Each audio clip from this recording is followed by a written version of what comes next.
estas sesións de arredor da violencia machista no mes de novembro.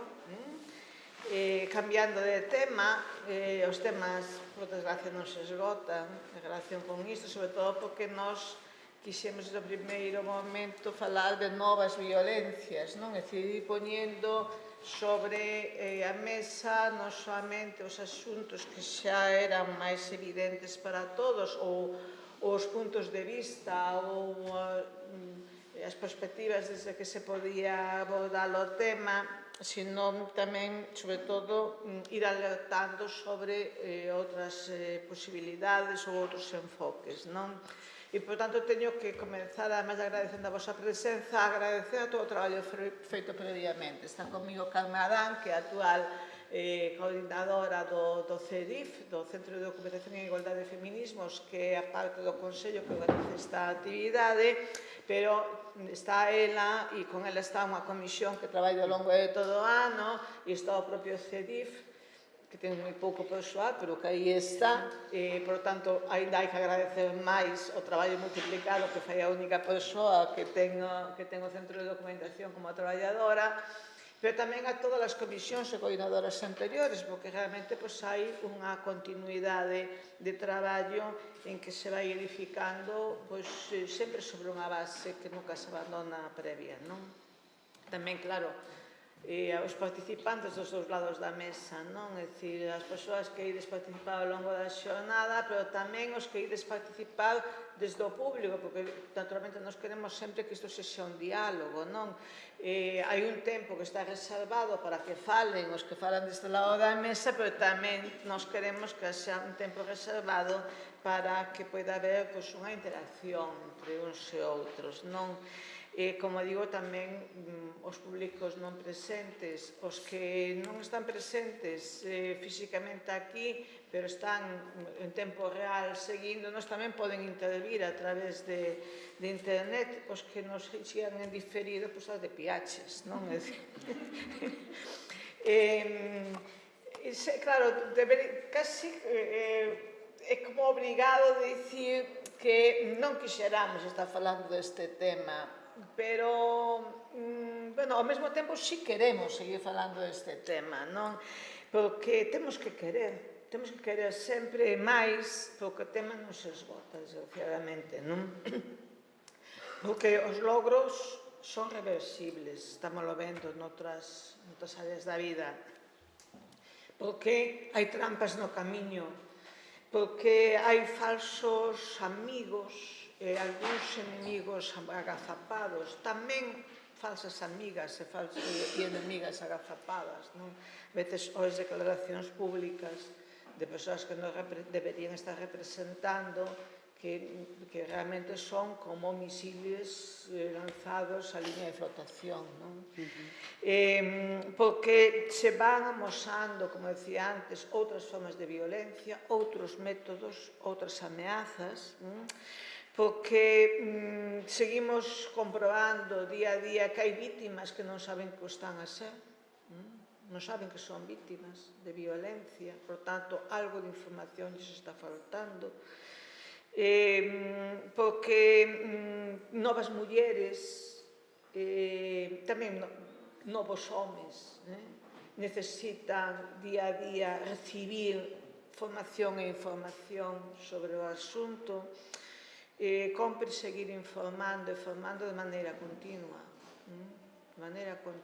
e aínda que conseguiramos esa casi utopía de que, poño case por diante, de que efectivamente se acabe esta lacra social, habería que seguir falando do tema para non dar volta para atrás, non? Por lo tanto, non podemos calar. Por iso digo que, ainda que quixeramos non ter que volver sobre o tema, sí que queremos volver sobre o tema porque vemos todos estes perigos no camiño, non? Como decía, esta é a 9ª xornada, a carón do día 25 de novembro. Nós, intencionadamente, non o facemos no mesmo día para que a axenda quede libre para as actividades que se fan nese día e que poñen diante da sociedade o o movimento da sociedade, pero fundamentalmente o movimento das mulleres contra este asunto, desgraciadamente, sobre todo de mulleres, non todos eles saen connosco, pero tamén cada vez son máis. Pero, claro, o tema que nos ocupa todos os días do ano, traía comigo o noso manual para afrontar as violencias machistas, que, bueno, o noso traballo neste momento con respecto a este manual está procurar que haxa institucións que nos axuden a unha difusión masiva do manual, de maneira que chegue a todas partes, non? Estamos en interlocución con algunhas institucións que teñen esta capacidade, institucións públicas, pero, naturalmente, toda a axuda que nos poidades prestar para que este manual se difunda por todo tipo de métodos a través de centros de ensino, de asociacións veciñais, de asociacións culturais, de concellos, deputacións, que sexa, pois sería sempre unha axuda que moito agradeceríamos, aparte de que ademais de estar en papel, está tamén accesible a través de internet para todos aqueles que queiran consultalo ou baixalo. Sen máis, doi a palabra a Carmen. Bo día, moitas grazas pola vosa asistencia, tamén as persoas que nos siguen en directo. Eu quería comenzar con dúas cousas. É certo que esta é a novena xornada, é un traballo colectivo, debatimos moito o programa por parte das compañeras que configuran o CEDIF, porque, claro, diante de un 25 de novembro, de unos datos bastante escalofriantes este ano, non? E de mulleres asesinadas, tamén de violencia vicaria. Hai moitas reflexións a respecto de que estamos facendo. Hai 20 anos que se aprobou a lei integral, 17 a lei galega, que é 2007, é dicir, que levamos a unha trayectoria de leis, de programas, de campañas de concienciación, todo o Concello, todo o Instituto, Deputación, ten actos alrededor deste mes, xornadas, debates, e, claro, nos dende o Concello plantexamos unha reflexión para intentar comprender que está ocurrindo con isto que denominamos, mirade o título, novos relatos, o sea, iso de novos relatos foi aquí, nos lle dimos moitas voltas a estas palabras da violencia machista, porque, evidentemente, está ilustrado con como vedes, con unha ilustración que non é nova, non? Pero porque os novos relatos son os relatos adaptados aos tempos, é dicir, o patriarcado modifícase, tamén a estrutura social se modifica, pero unha parte importante dos estereotipos de poder das relacións entre homens e mulleres se manteñen de forma distinta, é dicir, encadrada nos tempos. E iso leva que a veces nos sorprenda, pois, que ocorre coa mocidade, se son os nosos fillos, que ocorre coa violencia sexual. Cantas veces nos preguntamos, que fixemos mal nas aulas, unha especie de flaselación constante, que fixemos mal as feministas, que fixemos mal as nais, os pais.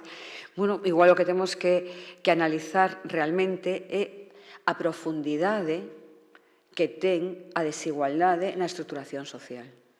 Que ocorre cando algo que é fundamental para entender a nosa sociedade, que é o non recoñecemento das mulleres, sigue estando presente e todas as construcións identitarias se configuran a través diso, a veces con un espellismo de igualdade, con maiores cotas de presencia, pero con unha profundidade, digamos, desa desigualdade.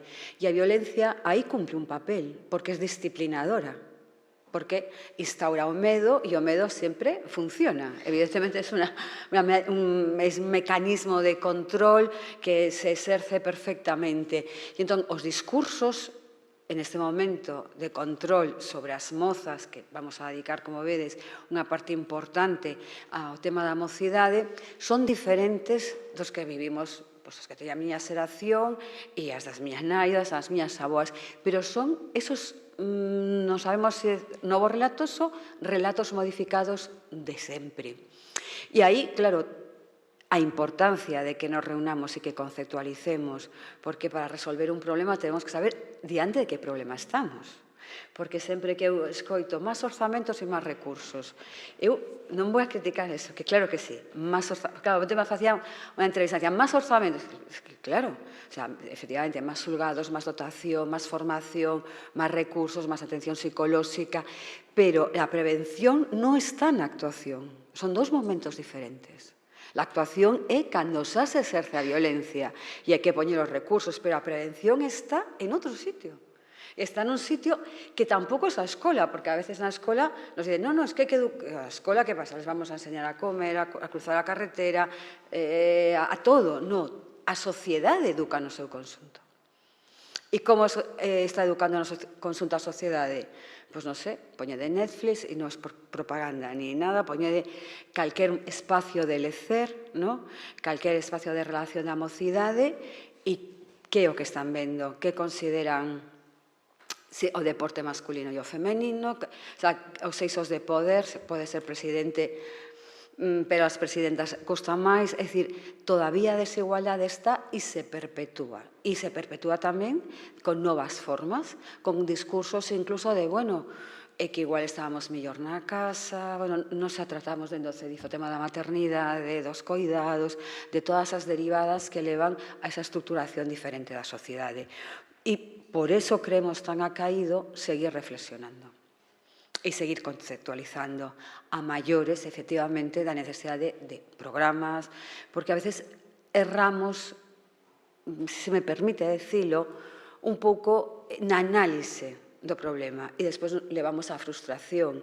Unha lei é certo que pode mellorar as cousas, pero non vai a permitir ou non vai a conseguir que as mulleres non sexan asesinadas, porque está en un espazo onde a transformación é unha transformación individual e colectiva das propias formas de vivir. Logo, a lei nos dará recursos, pero non por decreto ou, non sei, na disposición final podemos decir elimínese o patriarcado. En ese sentido, pois esta é a nosa contribución, esta xornada de reflexión, como vos decía, sobre todo dende que a mocidade e dende a masculinidade. Nos queremos, e iso falaremos despois, na sesión con Pepe e pola tarde, que pasa coa masculinidade? Mirade que levamos debatido da feminidade, bueno, século. Bueno, entre o que debatiron os señoros da feminidade, que les gustou sempre moito falar moito das mulleres, e dende o feminismo, pero a masculinidade nunca está posta en cuestión porque está entendida como universal.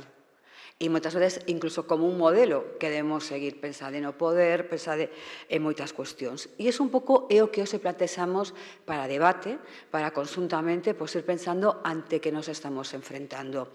Como ben decía a presidenta, que además foi unha idea dela e ela axudou moito a que salira esta guía, que eu era un pouco máis reticente, debo confesalo, e en cambio, hoxe, cando estamos presentando así por as comarcas e veñen as profesionais dos CIN e dicen que lles está gustando moito, que é moi útil, a verdade é que me sinto super reconfortada, compañeiras, super reconfortada, porque as que están traballando todos os días en espazos bastante precarizados, moitas delas hoxe igual non poden vir porque teñen moitísimo traballo, que algo sexa útil, nos quisemos encadrar que é recoñecer a violencia, que é do que vamos a falar hoxe, durante toda esta xornada, actuar, que sería a cuestión xa da xustiza, e, sobre todo, a última parte, restaurar, que xa é unha cuestión global dos servicios e que, efectivamente, lle corresponde ás políticas públicas de igualdade crear esos recursos. Entón, nos, modestamente, o que vos propoñemos hoxe é que debatamos, conceptualicemos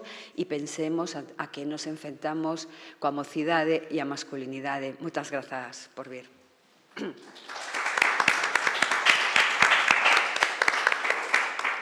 Ben, moitas grazas. Pois entón chamamos á mesa a Priscila Retamozo e a Martina González. Perfecto. Non, quedan elas. Porque está tamén Inma López Silva, claro. Sí. Me coloco na esquina porque non teño presentación e texto. Vale, sería ese camiño.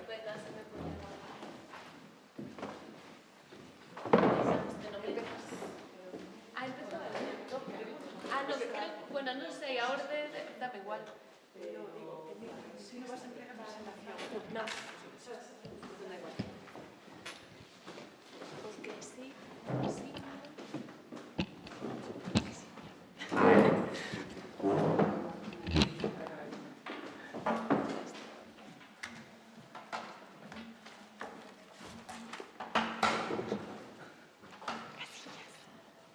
Bo día a todas. Pois comezamos con esta primeira mesa. Como dicía antes Carme Adán, un dos obxectivos desta xornada que xa se suma, digamos, a todo ese compendio de coñecemento alrededor das violencias contra as mulleres que se vai acumulando ao longo dos anos, non? De convocar esta xornada. Pareceu-nos importante a reflexión sobre algo que percibíamos no ambiente, non? Que é como as novas xeracións tamén herdan, non? Os discursos alrededor da violencia, malia o noso traballo de concienciación, de formación en igualdade, etcétera, seguen recibindo igualmente todos esos discursos e, sobre todo, seguen implementando, non? Entón, parecíanos importante que houvese, polo menos, unha mesa de análise específica sobre o que estaba acontecendo nas xeracións máis mozas, tanto entre os mozos como entre as mozas. Por iso trouxemos a dúas persoas que nos parecían idóneas, non? Para falar disto, pola súa experiencia e, sobre todo, polo seu contacto con este grupo, non? De xente cos que convivimos a diario, pero que nos parecen tan descoñecidos habitualmente, non? A primeira delas é Priscila Redamozo, que non vos engane a súa mocidade, unha persoa que sabe moitísimo de todo isto. Ela é licenciada en Ciencias Políticas e fixo máster en Igualdade de Xénero e ela coordina ese comando Igualdade que ademais ten un nome tan suxestivo co que traballa arreo precisamente neste ámbito que hoxe nos ocupa. Escribiu 2 libros con Chis Oliveira, que é outra referente de todo isto, titulados Comando Igualdade e a Revolución Feminista nas Aulas, e ademais é a directora de contidos do programa Histéricas Históricas, todo con K. Priscila fala no galego da diáspora. Tal cual. Ten que é un acento maravilloso que eu reivindico tamén como propio noso, porque hai moitos falantes de galego que falan no voso galego e encántame que estea aquí no Consello da Cultura Galega representado de vez en cando. A quinta provincia, non? Exactamente, sou de la quinta provincia, que eu creo que sodes a outra Galicia, en realidade, porque en poboación sodes case tantos. E, ademais, bueno, ela ten unha trayectoria que comezou, ela mesma non lo indica, me parece moi interesante, en ONU Mulleres Ecuador. Creo que ONU Mulleres é unha desas entidades, non? Que para todas é referencial. E no 2022 foi premio Emilia Pardo Bazán na categoría de feminismo. E á miña dereita está Martina González Veiga, cuxa voz seguro que moitas de vos recoñecedes porque é a sexóloga e divulgadora no Galicia por diante, pero ademais desa faceta divulgativa que é precisamente o que centra a súa actividade como psicóloga e como sexóloga, pois ten toda unha carreira investigadora no mundo da psicoloxía que comezou co propio traballo na divulgación científica no Incipit, ou no Incipit, nunca sei moi ben como se pronuncia, Incipit. E ten a súa propia consulta de psicoloxía como sexóloga e terapia de parella aquí en Santiago. Pareceunos ademais moi importante que traer para aquí precisamente esa visión, non? máis desde o emocional, desde a intimidade, non? Que implica moitos dos movimentos que vinculamos co social e cos discursos políticos, non? Que a miúdo esquecemos que nacen desde o eu. Entón, parecíanos moi interesante confrontar, non? esas dúas visións da mesma realidade. Así que, sen máis, tedes a palabra. Podemos ir pola orde que pon aquí. Entón, pois, Priscila, Moi ben. Pois nada, a mí me fai moitísima ilusión estar aquí porque eu fixen Ciencias Políticas aquí en Santiago de Compostela e moitas veces estiven aquí en este mesmo auditorio como admiradora de moitas das persoas que estiveron aquí na mesa e entón hoxe pois, me fai moita ilusión compartila ademais con mulleres coas que admiro como Inma e Martina, que, bueno, non che coñecía tanto, pero o que mirei por aí, pois me interesa moito, creo que vai ser unha mesa moi interesante. Chámame a atención non estar aquí falando de novos relatos da violencia machista, porque moitas das cousas que se comentaban previamente eu levo se escoitando moitísimo tempo, pero precisamente porque sempre estiven rodeada, como comentaba Inma, pois, por exemplo, de referentes como Chis Oliveira, que sempre tiveron unha ollada a longo prazo que eu creo que é moi interesante e cara ao horizonte, e eu creo que moitas delas xa adiantaban algúns dos relatos que hoxe pois están presentes no meu que facer diario coa mocidade, traballando coas rapazas, cos rapaces. Pola tarde vai estar Pepe Cabido falando pois, o seu traballo en masculinidades, me imagino, e eu traballo moito con Pepe Cabido, por exemplo, pois el traballando cos rapaces e eu traballando coas rapazas. E sobre isto tamén é interesante non traballar coa mocidade segregada por sexo e cales son as diferencias cando traballo coa mocidade mixta, non, digamos, con rapaces e rapazas na mesma aula. Creo que iso tamén arroxa luz sobre cales poden ser os procesos, as políticas públicas, os retos que teñen estes novos relatos, cales poden ser as estrategias, para que sirven algunhas e outras non, e, bueno, xalá, pois, hoxe dea tempo a falar un pouco delas e a reflexionar xuntas. Felicito ao Consello da Cultura Galega pois, por facer este tipo de eventos que nos permitan a reflexión. Eu tamén voto en falta pois esa necesidade de parar para diagnosticar, para avaliar, para ser quen de ter pois unha ollada amplia, unha ollada actualizada, como ben dicía Inma López Silva, grazas ao traballo que fago co Comando Igualdade, eu teño a fortuna, e ademais o digo así sempre, porque cando me presentan e falando do traballo co Comando Igualdade, pois me din, bueno, é que Priscila ven aquí todos os luns altruistamente a estar coa mocidade, e eu lles digo, de altruistamente nada.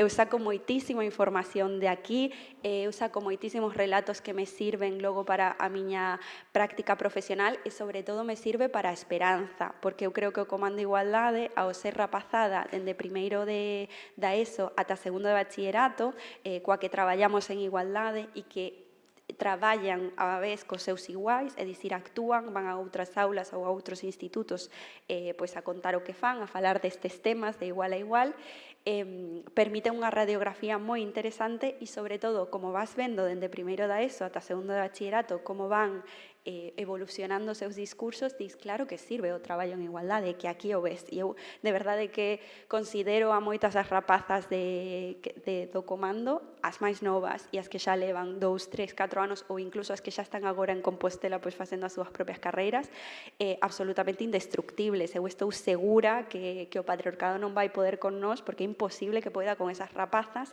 que son incluso máis novas que a min, que eu sei que engano, pero non son tan nova como fun, pero que teñen unha sabiduría absoluta e, ademais, unha forza e un activismo e unha capacidade de traballo que creo que tamén que temos que reivindicar. Porque, como vamos a facer un diagnóstico un pouco, tal vez, escuro da mocidade, non quero que perdades de vista en ningún momento que hai esperanza, que hai outros relatos da mocidade, que tamén temos que dar a luz sobre iso, sobre os outros relatos, sobre as alternativas, sobre as súas propias batallas, que non temos que ter un discurso pois culpabilizador, porque iso nos vai xogar en contra e porque, ademais, é mentira. Porque é verdade que hai mocidade, aínda que sexan as menos, pero tamén nas adultas eu sinto que non somos a maioría, precisamente, pois que están aí para mudar o mundo. Novos relatos de violencia machista. Non sei se canto tempo teño, máis ou menos? Sobre 20 minutos, máis ou menos, para que logo haxa un espazo para que o público... Vale, estupendo. É que a mí... Coller un poquinho máis tamén, se queres, Vale, non, vou intentar, porque a min tamén me gusta o diálogo, de feito estou moi pouco acostumada a este tipo de ponencia, porque a min o que me gusta é o diálogo, o debate e tal, ou seja que se vedes que tal, entrádeme con tranquilidade. Entón eu quería falar pois un pouco da realidade, quero que lle poñades corpo a moitas das cifras das que falamos, pois por exemplo, cando falamos de como a pornografía está enviándonos unha imaxe de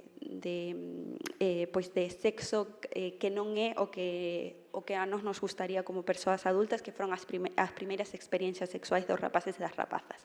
Estou falando, supoño que xa coñeces as estadísticas, hai estudos que falan de que as primeiras visionados de pornografía están nos 8 anos, que a media está nos 12 e nos 13 anos, e que ademais é unha media que non para de baixar ano tras ano, que o 90% dos rapaces menores de 18 anos xa miraron pornografía, e que dignas estudos esta pornografía, que esta pornografía é violencia explícita cara ás mulleres. E oxalá vos quedes con esta idea que a mí me parece moi importante. Creo que as feministas, ou eu en concreto, se me queredes utilizar de exemplo, non temos ningún problema co sexo e coa sexualidade. Todo o contrario, parécenos que a sexualidade e o sexo ten que ser placenteiro e ten que ser unha experiencia, como diría a mocidade, chulísima. Que ocorre? Que estamos mezclando sexualidade con violencia sexual. E ese é o problema da pornografía, que a pornografía mainstream, que é a que a mí me interesa falar, porque é a que chega a mocidade e a que está xerando un problema social nas aulas, son relatos de violencia explícita cara ás mulleres, dende o momento no que entran e hai unha obxectualización, un Amazon dos corpos femininos, onde nos tratan como cousas ou onde nos cosifican e nos tratan como fragmentos, culos, tetas, caras, pola nosa nacionalidade, polo noso tamaño, polo tipo de práctica ofensiva que nos impoñen, ata as propias imaxes, ata os propios relatos, que son de violacións grupais, de agresións sexuais. O máis naif que podes atopar pois é a insistencia permanente ata que ti accedes a ter unha relación sexual, ata que a muller da película acepta ter unha relación sexual. O sea, iso é o que elas consideran que non é violencia. En calquer película pornográfica deste tipo, a rapaza empeza dicindo que non, pero ele insiste ata que ao final a rapaza accede e logo, por suposto, queda encantadísima, a pesar de que en ningún momento se pon o aceno no seu prazer, ni no que lle gusta, nin hai ningún tipo de comunicación, pero ela acaba encantadísima. Sobre todo acaba encantadísima cando ela acaba encantadísima, porque todas sabemos, e aí vemos que os novos relatos de violencia machista teñen moita relación cos vellos relatos de violencia machista, que a nós o que nos gusta é agradar, e eu estou feliz e ti estás feliz, claro que sí. Entón, o que vemos é que as rapazas teñen feito seu este relato e que ademais teñen normalizado escenas de violencia. Vou expoñer relatos específicos para que lle poñades cara a este tipo de violencia e de que falamos cando non falamos de normalización da violencia sexual. Pois mirade, normalización da violencia sexual é que unha rapaza de 15 anos ligue cun rapaz de 20 que lle pareza que é majísimo e que empecen as conversas subiditas de ton, que ata aquí non pasa nada, é parte da sexualidade e da diversión. Que ocorre? Pois que nunha destas conversas ella envía unha lista cunha serie de prácticas sexuais. Entre elas, trío, facelo nun espazo público, sexo anal. Entón ela escolle, el lle di, que escolles? E entón ela lle di que ela escolle o sexo anal. E me explica a min neste obradoiro. Que ela o escolle porque iso lle parece que é o menos vergoñento, non? Digamos, porque o trío ten que involucrar a outra persoa, entón, claro, dalle un pouco de inseguridade, estar no espazo público, imagínate que nos pillan, entón ela dicía, o sexo anal me parecía o menos perigoso. Todo isto nunha conversa. Entón, segue a conversa, seguen falando, e tempo despois, ella di, mira, pásoche a buscar e vamos a tomar un café. E entón ela queda con el, van que tomar un café, me explica, non en casa, que non son tonta. Non me di, non, quedamos como preto da miña casa e entón el me pasa a recoller e entonces ela vai con el a un descampado. El a leva a un descampado e entón cando están no descampado ella le di, pois aquí o temos difícil para tomarnos un café. E el lle di, non, agora imos facer o que falamos por WhatsApp. E entón ela di que o fai a que se refire ao sexo anal, que o fai, e que logo, e me di, porque claro, que lle ia dicir? Porque eu xa tiven esa charla por WhatsApp e eu o acompañei ao descampado. Eu pensaba que era un café, pero a ver, logo pensando, era evidente que non era un café. Entón, como me ia negar? Pois eu xa fixen todo o camiño, entón agora non me queda outra que seguir aceptando. Entón sigue, acepta, e ela nin sequera me está contando iso como o problema. O problema, e a razón pola que ela me contaba todo este relato de fixadevos de que violencia, era porque ao final descubre que el tiña moza. E iso sí que é imperdonable, claro. Iso sí que é imperdonable. Aí é como ela decatouse de que el tío era un sinvergüenza, porque tiña moza e non yo contara. Sigue o relato, que é moito máis longo, evidentemente, e remata contándome que, bueno, que todo isto descubre, ela lle di que iso sí que non sei canto, e entón lle di que estaba cun amigo seu e que ten esta charla con este rapaz, dicíndolle que se ten moza non o quere volver a ver. E entón ela conta, fixadevos que detalle, ela conta, claro, e el me di, ven para fora a falar. E eu lle digo que non, e me volve a dicir, ven para fora a falar. E entón o meu amigo me di, veña, ti vete, pero leva un móvil activo, calquera cosa me chamas. E entón me explica, claro, é que o meu amigo eu creo que lle deu medo, porque el tío mide como 2 metros, está fuerte, non sei que, non sei canto. Ou sexa, falándome do seu amigo é cando ela me describe a potencialidade física que ela percibía do rapaz. Entendedes a problemática? Ela non me fala desta potencia física no momento da agresión, porque o que viviu ela naquel coche foi unha agresión, aínda que ela non o identifique como violencia sexual. Senón que mo conta noutro contexto. E isto pasa moitas veces cando nos contan relatos de violencia sexual. Non nos dan todos os datos, non nos los dan todos xuntos, nin sequera non lo contan dende a convicción de ter sido víctimas. Evidentemente, ela non se identifica co papel de víctima. E iso tamén é parte da problemática dos relatos que temos xerados en torno ás mulleres víctimas, non? De como tenían que ser. Non solamente no terreo da intervención, senón mesmo nos relatos públicos ou incluso nos relatos xudiciais. Non todas as vítimas precisan de biombo, non todas as vítimas choran diante dos seus agresores, non todas as vítimas paralizan a súa vida despois dunha agresión sexual. E iso non significa que non teñan sido agredidos. E isto é importante. Isto é importante sabelo a hora de intervir. Isto é importante sabelo a hora de tratar a esta rapaza, porque cando eu trato a esta rapaza con comprensión, pero lle digo que eu non vexo moi normal esta situación, que eu creo que ao mellor ela non percibiu que ela se puidera negar, entón aí ela empeza a admitir como que iso que viviu foi unha agresión. E empeza a desenvolver outro tipo de relato. E empeza a entender a súa relación coa sexualidade a partir de ese episodio. E empeza a entender porque a partir dese momento pois evita tratar con rapaces, porque a partir dese momento ten certa animadversión á sexualidade en xeral, empeza a entender por que se sinte culpable cada vez que trata cun rapaz. Claro, agora ten 17 anos. Isto pasoulle cando tiña 15. Este relato para min é un dos moitísimos que vos poderían contar, pero para min é importante que, aínda que ao mellor evito calquer tipo de dato maiores para que non saibades en que comarca foi, pero sí que vos podo dicir que é un relato moi recente e é un dos moitísimos que eu escoito nas aulas. E me fala pois da necesidade de ter espazos onde elas poidan falar, onde elas poidan estar seguras e onde podan desenvolver un relato que teña que ver coas súas vivencias e que non sexa revitimizante, pero que sí que apunte aos agresores.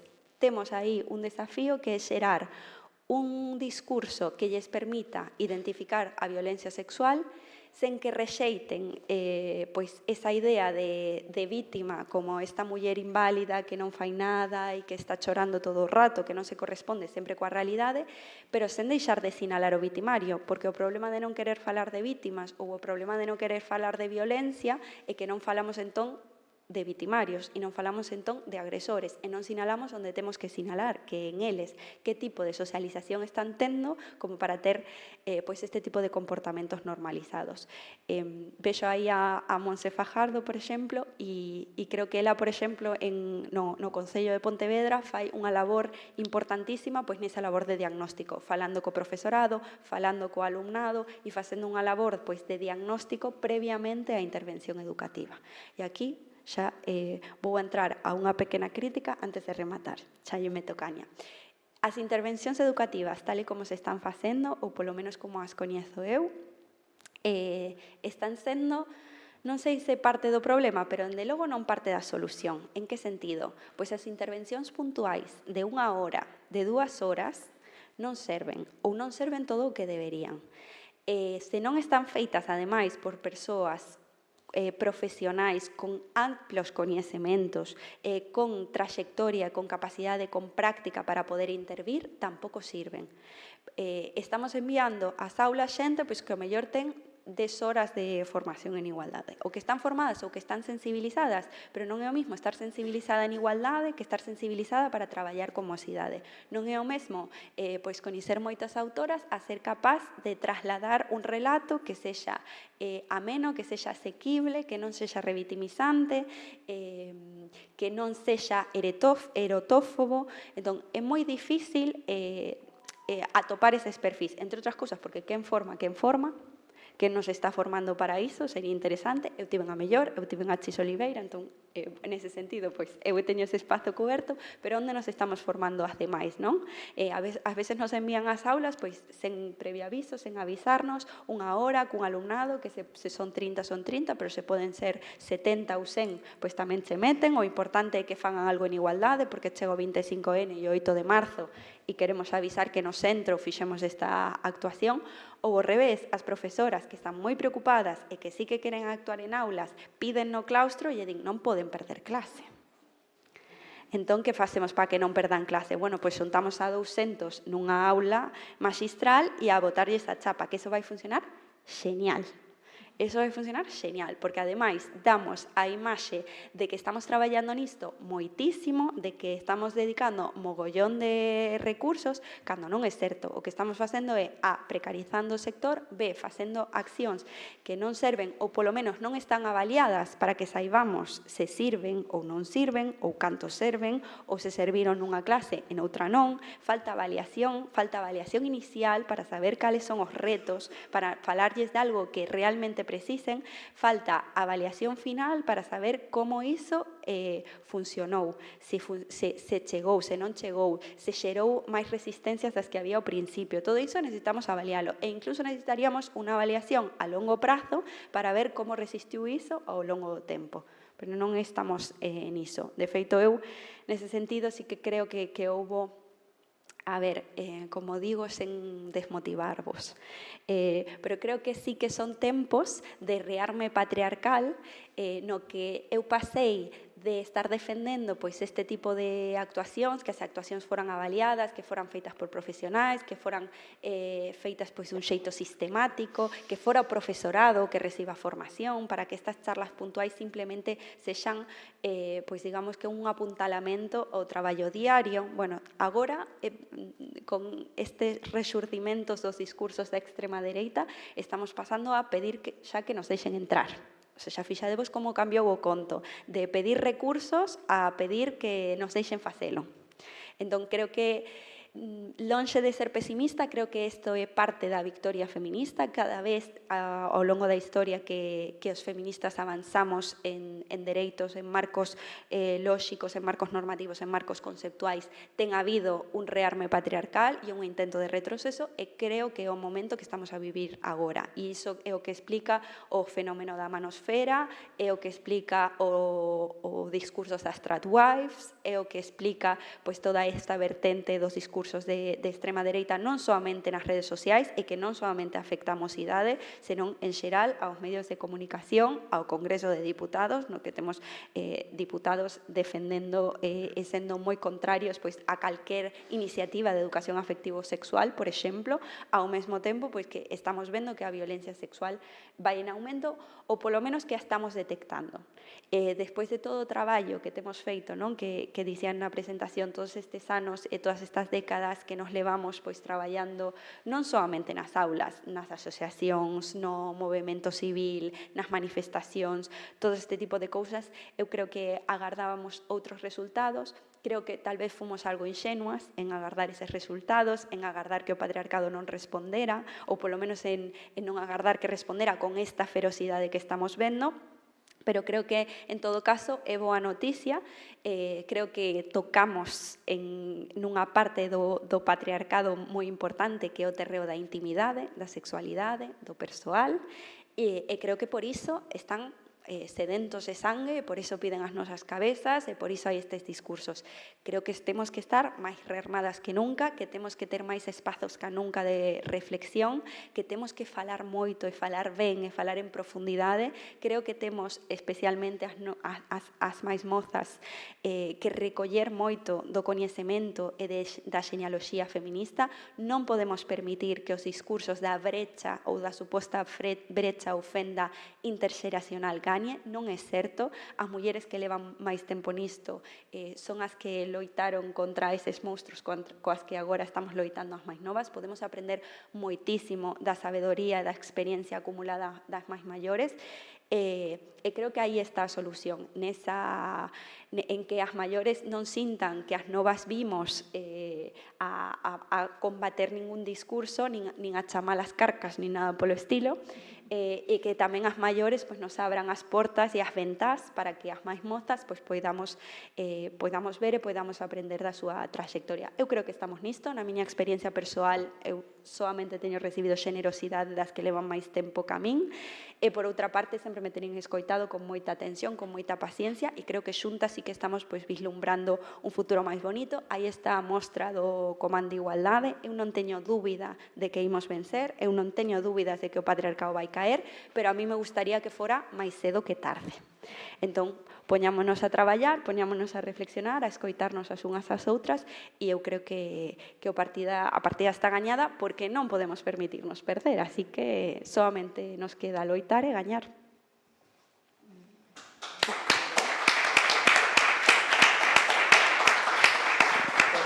Grazas.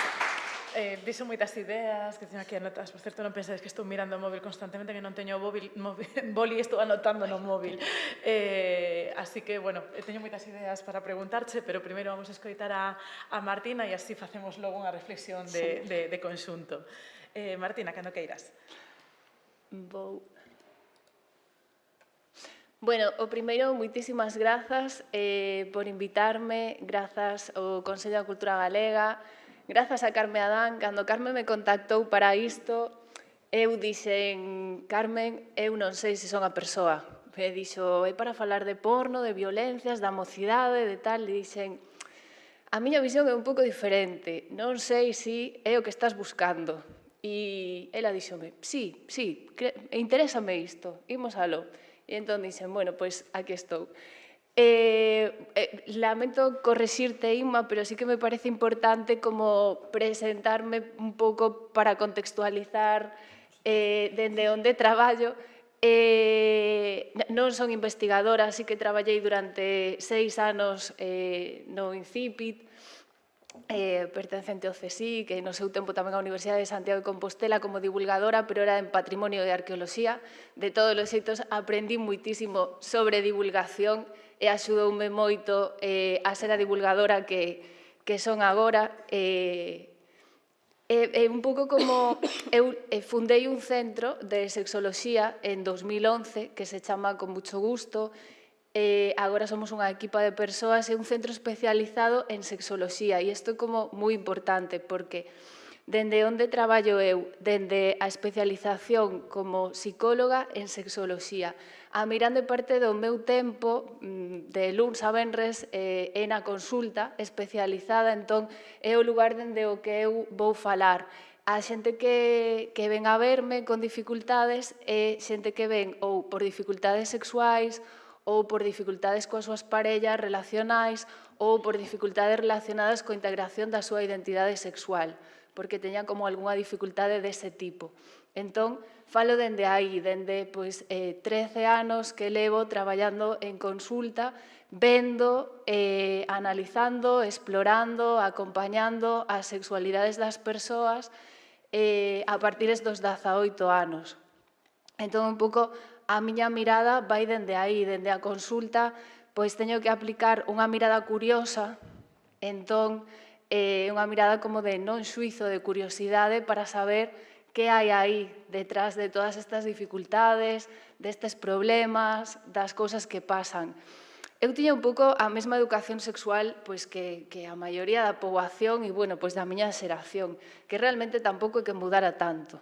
Mudan moitas cousas, pero a base segue sendo bastante compartida. Entón, claro, cando estudiei sexoloxía, realmente pensaba que, bueno, a min o trauma, madre mía, que complicado isto, trastornos da personalidade, eu non sei se valgo para tanto drama. Entón, sexoloxía, parecíame así como unha cousa bastante chula, aparte fixen as prácticas nun centro de orientación familiar, e a verdade é que foi como unha revelación, é dicir, eu son sexóloga de pura vocación, agora non tiña claro onde me metía, eso tamén vos lo digo. Entón, claro, parecíame como super interesante, flipoume moitísimo, non tiña vocación de psicóloga e realmente a sexoloxía foi a que me fixo amar a psicoloxía. E o trauma tamén, cousa que non tiña en mente. Entón, claro, fixen o máster porque na carreira de psicoloxía, pois, basicamente nada de sexoloxía e todo bastante, en fin, que tampouco mellorou moito nestes anos. Entón, claro, cando empecé a traballar en sexoloxía, dinme conta de que incluso moitas cousas tamén das que aprendía no máster como que non se me quedaban un pouco cortas tamén para axudar as persoas. E entón, fun profundizando en apego, teño formación en apego, en trauma, en abuso sexual, bueno, en infinidade de violencias, porque se algo ves cando traballas de xeito especializado en sexoloxía son violencias, moitas violencias. Entón, un pouco dende aí a miña mirada e tamén o centro se adica a educación sexual. Dende 2011 levamos facendo educación sexual máis duns anos para aquí. Agora mesmo quen se ocupa desta área é a miña compañeira Noelia. Dende os últimos 5 anos fixemos como unhas 2000 horas de educación sexual e isto vai aumentando. Neste trimestre fixemos como unhas 250 horas imos facer. E levamos cunha actividade dende 2019 que estivo por 50 centros de Galicia, que é Por non educar, onde intentamos, coa rapazada, adaptado aos cursos e as idades, como facer reflexión crítica, pensar, tamén un pouco aplicar esta mirada curiosa. E un pouco que vos vou contar o aplicamos á educación e á terapia. E a compañeira Noelia é educadora social, entón tamén é como moi rico, é sexóloga, por suposto, pois tamén este compartir dende diferentes áreas. Esta imaxe que vos poño aquí é dun documental, Human. Me pareceu así acaído comenzar con isto. Este home é un home que está na cárcere por matar a súa muller e a súa filla. E entón explica, neste vídeo podes atopar en internet, en YouTube, explica como o seu padrastro lle pegaba con calquera cousa que atopaba pola casa, lle daba como unhas palizas bastante tremendas, e cando lle pegaba lle decía algo que as persoas, cando falamos disto en consulta, din: resóame isto, dóeme máis a min que a ti, ou fago isto porque te quero. Entón, este home, cando entrou na cárcere por matar a súa muller e a súa criatura,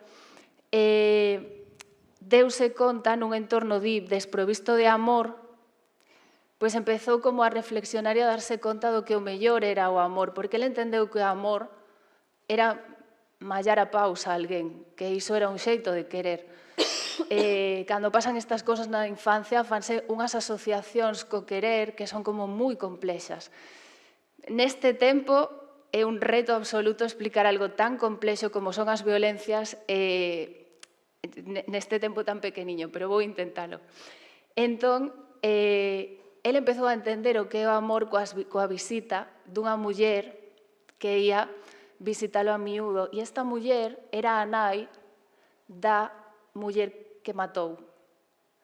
Entón, esta muller iba a velo a prisión, el chora dun xito que é moi sentido tamén no reportaxe. E, bueno, pois con ela foi aprendendo o que era o amor. É complexo entender ás veces as violencias, pero realmente é que é algo moi complexo. Fixadevos que as criaturas sean de pequenas, e a vos seguro tamén vos pasou, prefiren estar enfadadas a estar tristes. E é natural, porque a tristeza apágache. Como cando ti estás triste, tes desgana, non tes motivación para facer cousas, quedaste aí como nun rinconcillo, pero cando te enfadas, o enfado nos dá unha enerxía tremenda, é como moviliza mogollón.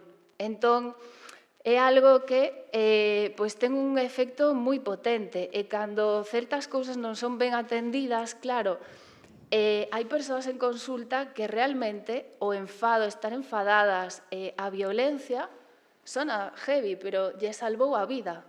É dicir, hai xente, eu traballo con homes e con mulleres, con persoas non binarias, trans, con variedade de persoas dentro de que, bueno, vivimos nesta sociedade, entón non hai moita variabilidade cultural, pero é como que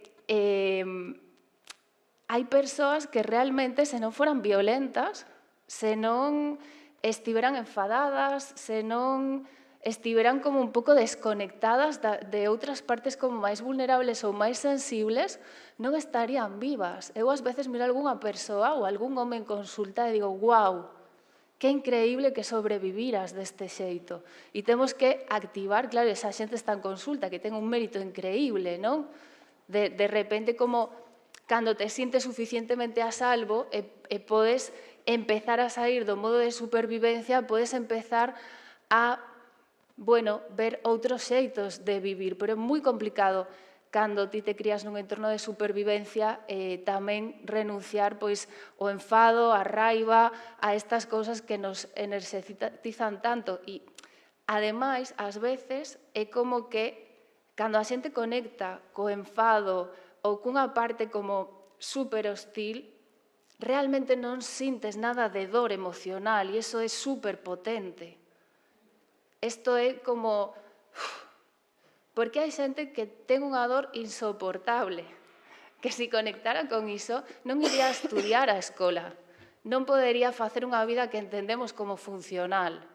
Entón, me parece como moi importante entender estas cousas como dun xeito moito máis profundo e que non digo que o porno non teña a súa influencia, pero eu, en 13 anos traballando na consulta, realmente o porno é o menor dos meus problemas.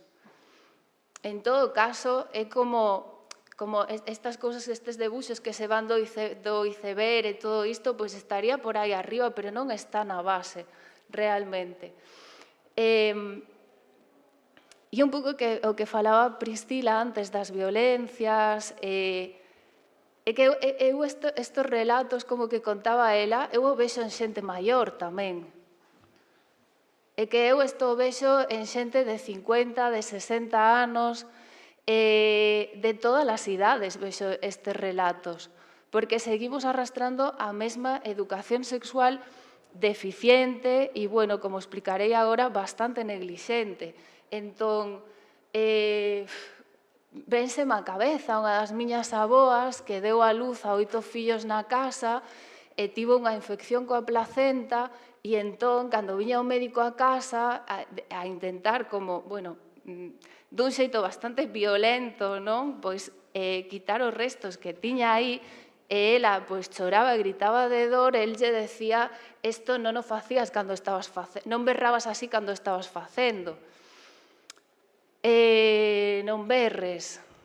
Vimos de aí, é que realmente hai cousas que non mudaron tanto na base. Temos que recordar que somos unha especie social. Como especie social, o que queremos é que nos queiran. Non as tres estamos aquí esperando que vos nos queirades e que digades que ben, que estupenda esta charla, que nos miredes ben, que digades cousas boas de nós. E senón, pois nos iremos para a casa coa cabeza e un pouco, bueno, teño que mellorar, non me gusta o rexeitamento. Nacemos cun cerebro que, imaginadevos, o cerebro dun bebé chimpancé recén nacido. Pois, para que o cerebro humano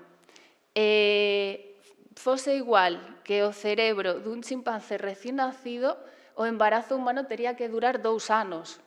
Así que a maior parte do cerebro se desenvolve fora do útero e vai ser modelado pola interacción coas figuras adultas e por eso somos unha especie na que o vínculo, o apego, que é o vínculo que establecemos coas figuras coidadoras, é tan importante porque sen ese vínculo nos morremos. Entón aí é onde aprendemos realmente toda a base vincular. As cousas como máis importantes que despois o contexto, todo tamén nos influe, pero hai unha parte fundamental de sobre como entendemos o amor.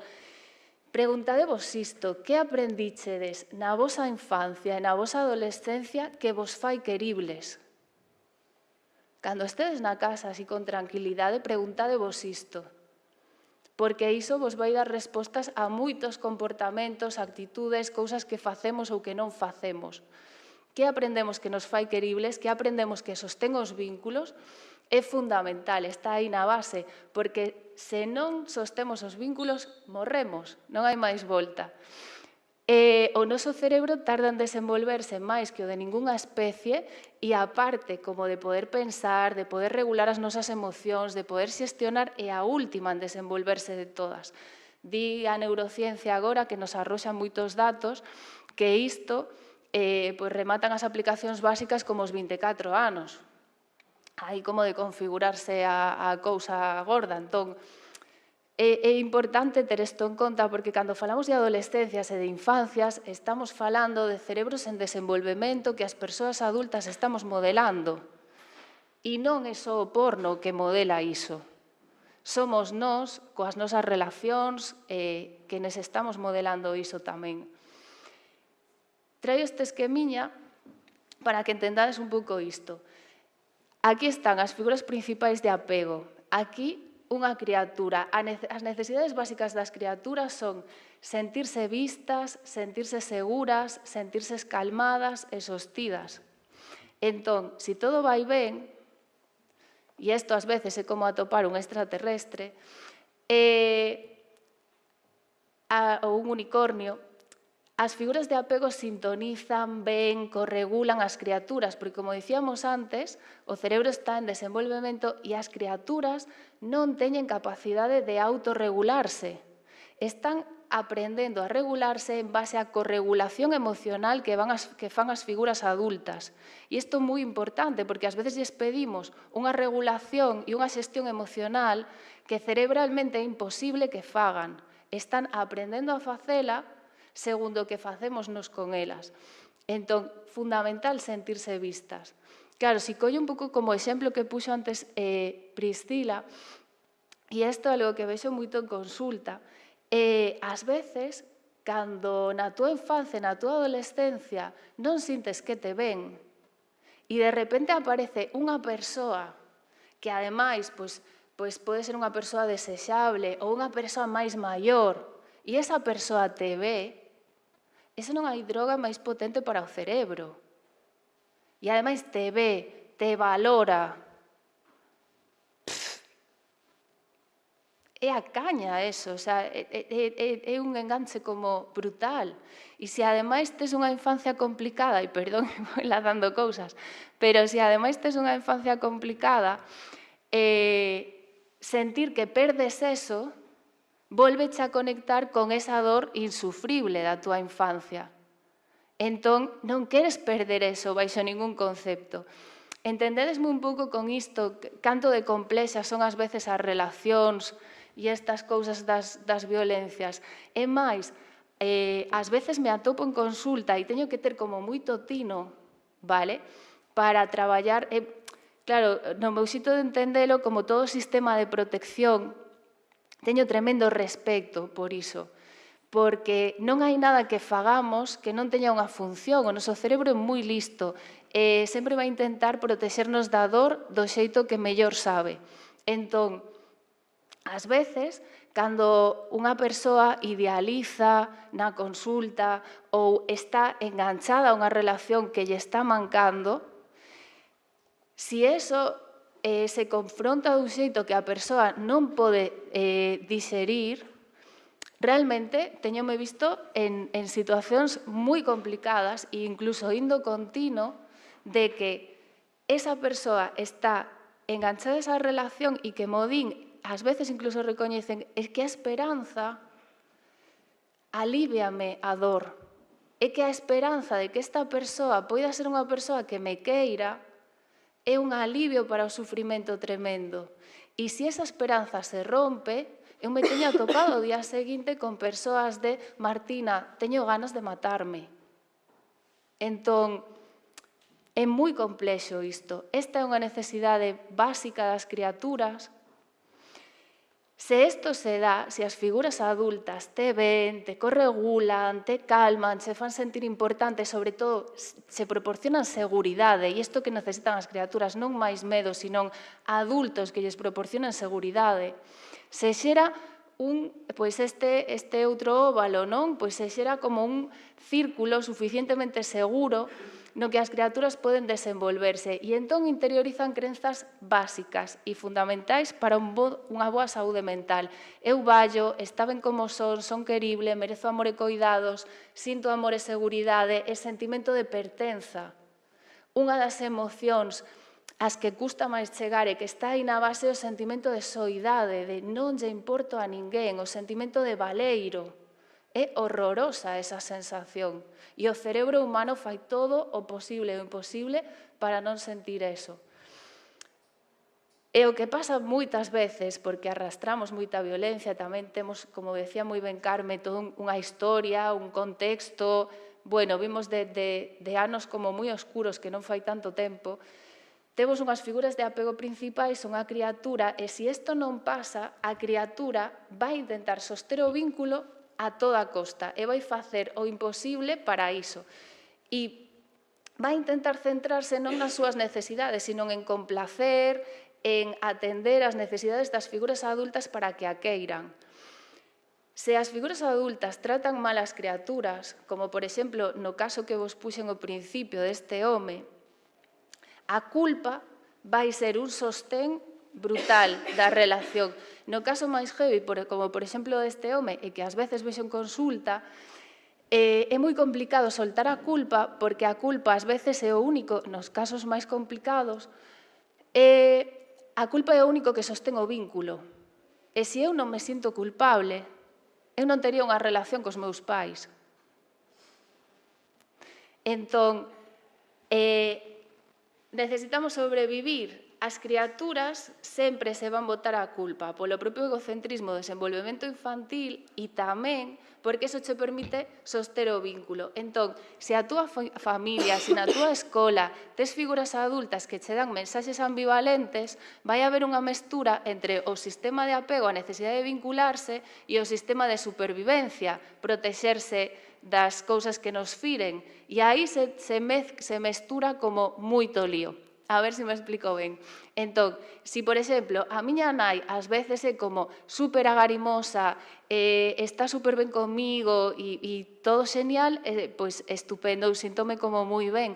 pero igual esa nai, de repente, pois, por frustración polas súas cousas, pola súa historia, supercrítica comigo, superdura ou me pega. Entón, é como na mesma figura, ás veces, se dan cuestións moi ambivalentes. E o cerebro que vai facer? Intentar soster o vínculo, xustificar que todo isto é culpa miña, porque a culpa dá un control alucinante, como un superpoder. Se eu teño a culpa, e isto das mulleres arrastramos moito disto tamén pola nosa educación, se eu teño a culpa eu podo arreglalo todo. Eu podo facer que as relacións funcionen, eu podo facer que todo este ben.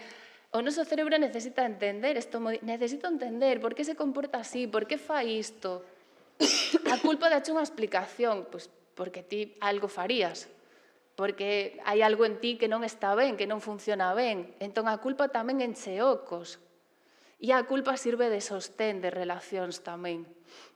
Entón, a criatura vai intentar adaptarse ás figuras de apego, vaise romper en cachiños para poder xestionar iso, vai intentar, como todo o mundo intentamos, aparentar ser normais e queribles segundo o que no noso contexto signifique iso, para así poder xerar pois, un vínculo suficientemente seguro que a sosteña e vai deixar fora un montón de cousas que teñen que ver coa súa identidade, tamén coa identidade sexual, pero tamén coas emocións, con conductas, con necesidades.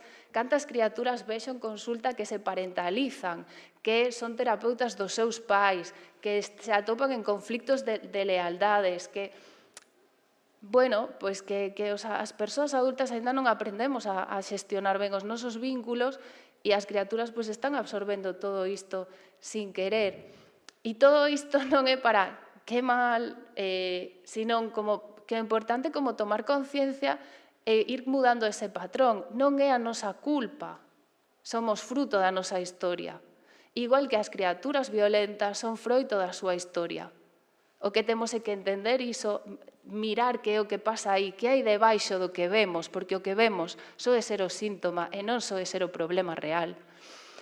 E atender iso dun xeito compasivo e agarimoso e ben tratante, porque só dende aí podemos desfacer iso. Se as criaturas viven isto que vos dicía, van a interiorizar estas crenzas que van ser nucleares. En base a isto se vai configurar a súa personalidade, e isto é heavy. Non vallo, está mal como son, non merezo amor e coidado, son rexeitable, non pertenzo, van sentir inseguridade e soidade. Entón, van meter nun armario todo o que non lles gusta. Aquí xa se van xerando como a imaxe rexeitada, a imaxe ideal que queiro ser, bueno, que un pouco ao fío da masculinidade, pois o que sentimos que non vai ser rexeitable, buleable e todas estas cousas, que vai ser querible, e vanse xerar unha serie de axustes adaptativos que van ser diferentes en cada persoa, de protección e de supervivencia, o que lle chamamos pois as defensas, axustes, bueno, cousas moi importantes para que sobrevivamos. E ás veces incluso aquí está o porno tamén. O porno tamén ás veces é unha estrategia reguladora de supervivencia. A mí o que me interesa non é dicirlle a xente non vexas porno, sino ver que é o que a ti che xera benestar disto, que é o que a ti che engancha disto, e ir á orixe diso, onde está iso. Ás veces hai incluso como castigo con iso, ás veces é como poder vivir cousas que eu non vou vivir en realidade, igual que facemos coas películas ou con outro tipo de cousas. Non dá tempo hoxe, pero realmente a cuestión do porno é moito máis extensa e moito máis complexa, polo menos dende o meu punto de vista e o que traballo coas persoas en consulta. Se baixamos a culpa, tamén é moito máis doado de regular. A culpa é un sostedor de enganches e de conductas que non nos xeran benestar moi potente. Culpabilizando non desfacemos nada, eso tamén garantizado. Sin quitar a responsabilidade, é dicir, falo dunha culpa que non é adaptativa, que non nos vai ben. Como todas as emocións, a culpa ten unha función moi importante, pero hai culpas como as que vos dicía antes, que realmente o que fan é soster dificultades e problemas. E isto é moi importante, necesitamos sentir que formamos parte. O rexeitamento na adolescencia é cando máis doe, por cuestións cerebrais, por como estamos configurades, o rexeitamento na adolescencia é horroroso de sentir. E ademais é como que te apaga. E cando sintes rexeitamento por parte dos teus iguais, non tes alegría de vivir, non tes enerxía, non tes motivación para facer cousas. É algo, non? Se experimentachedes algún tipo de dor, sabedes do que vos falo. Entón, apágache. E a conexión, fixade que se sinte físicamente. O rexeitamento moitas veces, a xente mo explica, é como un calafrío, non? É como a xente ten frío nas extremidades, nas mans, nos pés, se sinte físico. E a conexión nos fai sentir calorciño, nos fai sentir enerxía, é como un formigueo gustosiño. E é importante entender isto. E temos un sistema que Paul Gilbert simplificou moi ben en 3 cores, que tamén é importante como que nos quedemos aí un pouco con entender isto. O noso cerebro está preparado para a supervivencia, así que o da ameaza xa, cando nacemos, xa se activa só. Os bebés empezan a xerar cortisol e como empeza a calmarse o sistema do estrés? Coa pel con pel. Vale? Este funciona só e dá lugar a 3 respostas que vemos no sexo, que vemos nas relacións, que vemos ante todos os perigos, que son atacar, fuxir e paralizarse en diferentes formatos e graus. Despois temos o sistema de logro, que é o que ten que ver co circuito do prazer, da motivación, da recompensa, o que nos impulsa a búsqueda de cousas que nos xeran prazer, que nos xera benestar, que atopamos algo bo ali, ainda que ás veces nos dé un pouco de lío. E o sistema da calma, que é o sistema de conexión, aí é onde liberamos oxitocina, endorfinas, endorfinas tamén no do logro, pero aí é como onde liberamos como todas esas sustancias que nos xeran, como esas drogas naturais que nos xeran calma e benestar. O sistema de calma ten que ver con que agustiño estou aquí, non necesito nada máis, pode separar o mundo agora. E o sistema de logro ten que ver con quero un pouco máis disto que me mola. Vale. Entendendo isto, que sistema activa a nosa educación sexual? O de calma, non. Entón, claro, temos unha educación sexual que como... Eu, de verdad, agora co tema do porno que me recorda moito a todo, as ITS, o porno vai nos matar, o SIDA iba nos matar, todo... Non, é como sempre o sexo, é como algo perigoso, tremendo, e como estamos aí... Digo, claro, como recibes isto como sendo peque, non? É como, mi madriña. Entón, como que estamos aí como no perigo, non? Mentres as persoas adultas que vexen consulta, pois, veñen moitas persoas por dificultades co desexo porque, non ás veces, porque sintan que por elas teñen unha motivación positiva para desexar e ter sexo, sino porque aprenderon que se ti non lle das sexo a túa parella non che vai querer, vaiche deixar, vaiche cambiar por outra persoa. Claro que a infidelidade é importante para as persoas. Foi o nuclear na Illa das Tentacións. Por qué? Porque que as persoas adultas pensamos iso. As persoas adultas nos preocupa máis que a nosa parella nos cambie por outra que nos trate mal. Entón, é como, se non quere liarse con ninguén máis, é que eu son importante, pero que isto nos pasa ás persoas adultas, non nos pasa só ás criaturas, é que eu o vexo a cotío. Entón, é que realmente estamos como transmitindolles isto ás criaturas. E hai un montón de xente adulta, que tamén aquí teríamos outro lío, o das prácticas, que, bueno, pois unha cousa son as violencias e outra cousa é que ti teñas prácticas desexadas, consensuadas, que non lle fan mal a ninguén e onde podas performar cousas, que tamén de peque xogábamos a xogos de dominación e de sumisión, de médico-paciente, de un montón de cousas, non? Entón, pois, como que hai cousas que teñen que ver, pois tamén, ou Bad Gyal dixo fai pouco que se regulaba polas noites que lle calmaba pois escoitar podcast de true crime. Eso convirte a Bad Gyal nunha psicópata? Bueno, penso que non, ou nunha asasina, pero bueno. Entón, claro, hai moitas cousas que as persoas adultas non xestionamos ben e que proxectamos, estou convencida, nas criaturas de esta xente, mi madriña, que cousas tolas fai, non? Cando nós estamos aí niso, cando os homes adultos están super rayados de a ver esta muller que vai dicir de min se eu non aguanto coa erección e entón yo vai contar a todo o mundo e non vou ter sexo nunca máis. Cando as mulleres, cando pensamos heterosexuais, en que un home me vai deixar por outra muller, quen pensa en que a vai deixar por outra máis intelixente? O primeiro que se che ven á cabeza é máis guapa ou folla mellor. É así, entón, claro, pois as criaturas igual, porque que se siguen cociñando niso, porque de xeito inconsciente lles estamos explicando iso todo o rato. Entón, claro, se seguimos engordando isto da ameaza, pois ao final que hai? Pois medo, culpa, vergonza, atacar, fuxir, paralizarse.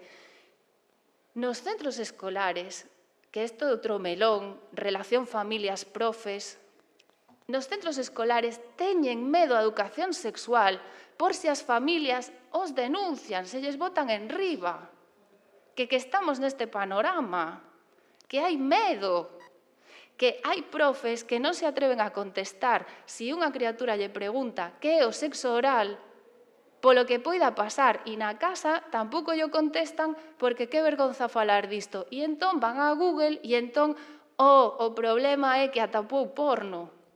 Pois non será o problema que ninguén lle explica estas cousas e ninguén atende isto, penso eu. Que a motivación para facer da educación sexual tería que ser coñecerse, quererse, expresarse de xeito libre, satisfactorio e bentratante, dende a conexión, o amor, a calma, os cuidados, a seguridade e, por suposto, saber protexerte, identificar o malestar, validalo, expresalo, poñer límites, pedir axuda, dende o respeto e empatía. Isto non está pasando nas escolas. E mentras, pois temos en prime time, que a este programa me divirto moito con el, pero claro, que pregunta David Broncano? Relaciones sexuales en el último mes e dinero en la cuenta, que é o que máis nos importa aos seres humanos? É a pregunta clave son as dúas preguntas claves do programa. Que pensades realmente? Vale, as persoas que tiveche de relacións sexuais ao longo da vosa vida dunha persoa de 40 anos que nunca tiveron unha relación sexual coital. E non me digades que non pensades que algo raro lle pasa. Entón, hai moitísimas persoas, moitas adultas que estamos aquí, que tivemos relacións sexuais para quitarnos de enriba a iso e non ser as persoas que non tivemos relacións sexuais.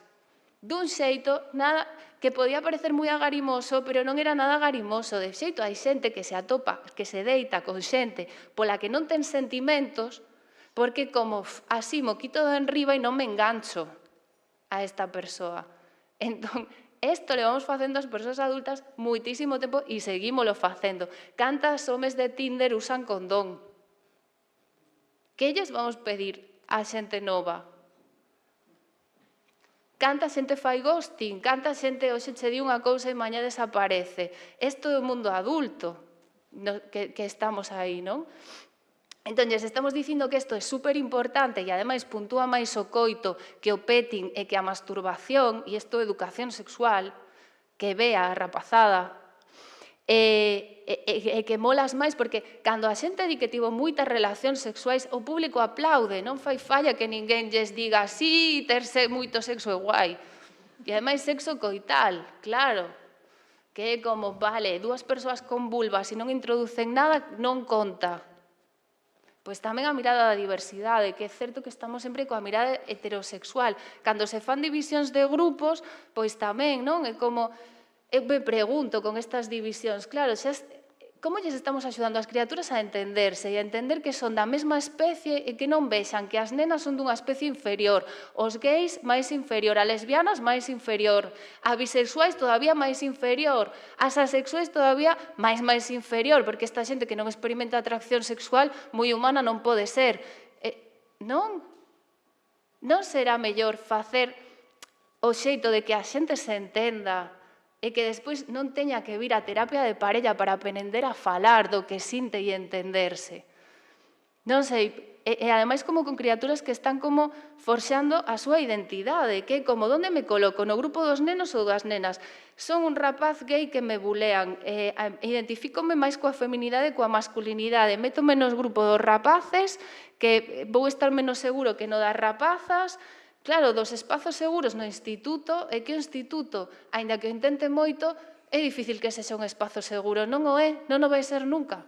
Porque ti, se estás nun traballo e unha persoa te acosa, pois tes máis facilidade para poñer unha denuncia ás cousas como son. Podes irte do traballo máis facilmente. Ás veces as criaturas non o teñen tan fácil para eso. E se alguén che rompe o corazón, ti non tes que facer o do vendo a esa persoa todos os días como ademais se lía con outra.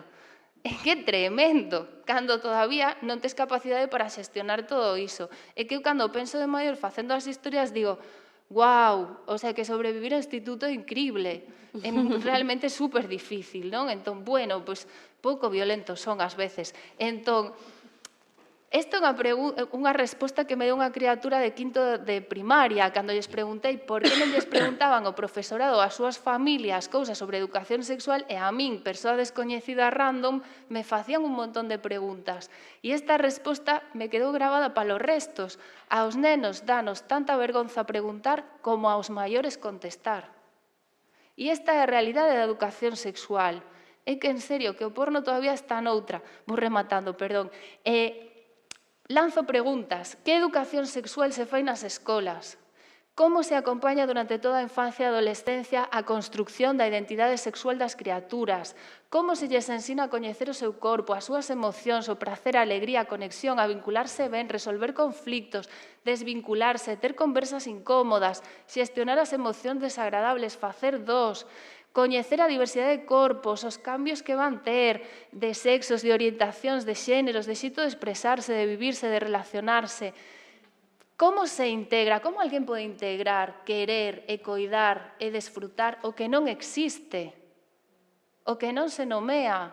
Como se construe unha identidade sexual sen referencias nen acompañamento? Como se xestionan os cambios, o namoramento, os conflictos? Como se expresa o que se percibe como rexeitable?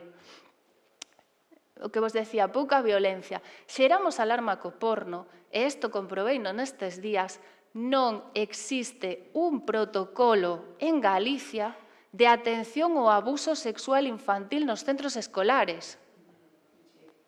Non hai, non existe. O sea, non temos alguén sufre un abuso sexual. E que é o que fan os centros? E eu penso que por isto non nos interesa a educación sexual. A educación sexual, por desgracia, aparte de moitas cousas boas, tamén abre o caixón das violencias. E no meu centro, todo o mundo é estupendo. E ningunha familia abusa sexualmente dos seus fillos e fillas e filles.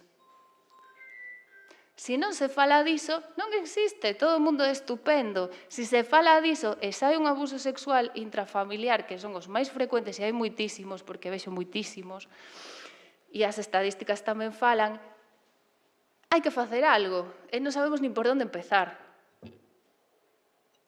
Se atende fatal, se unha rapaza, un rapaz ve porno e ten sintomatoloxía postraumática, a maior parte dos profesionais, non porque non queiran e teñan moi boas intencións, sino porque non teñen formación niso, non a saben ver.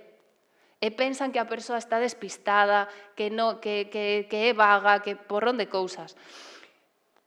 E non sabe atender iso, ou a quen derivar. Entón, centrémonos primeiro na base e logo vamos desmontando o resto, non? Ao final, pois eso, temos medo á educación sexual, pero á vez calquera vale para facer educación sexual. Porque é verdade que nós non o faremos moi ben, pero mínimo estudiamos 2 anos sexoloxía. E aquí, sexoloxía para facer educación sexual parece que non fai falta, porque é algo super importante que todo o mundo lle dá medo, pero se o fai, como decía Pristila, pois calquera, fulanita de tal, si ou fulanito, sen ningunha titulación, e se ademais é gratis, e se ademais mete a todo o instituto en 2 horas nunha aula grande resolve isto, pois xa estaría, xa cumplimos con oso. Pois igual, non? Fai falla pois tamén contar con profesionais e pois non ser neglixentes e imprudentes tamén coa educación sexual. Porque non hai nas escolas, nos institutos, nos graos, nos ciclos, en ningún sitio, pero todo convalida por sexoloxía. E xa remato con isto.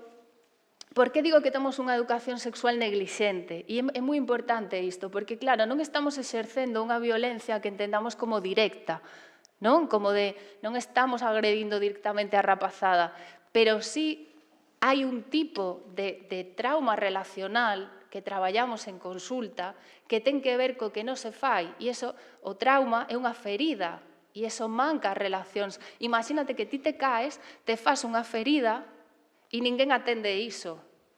Non se cura iso. Tamén nos fire que non nos vexan. Entón, o que non lle sucedeu ás persoas e lles causou dano xera trauma relacional.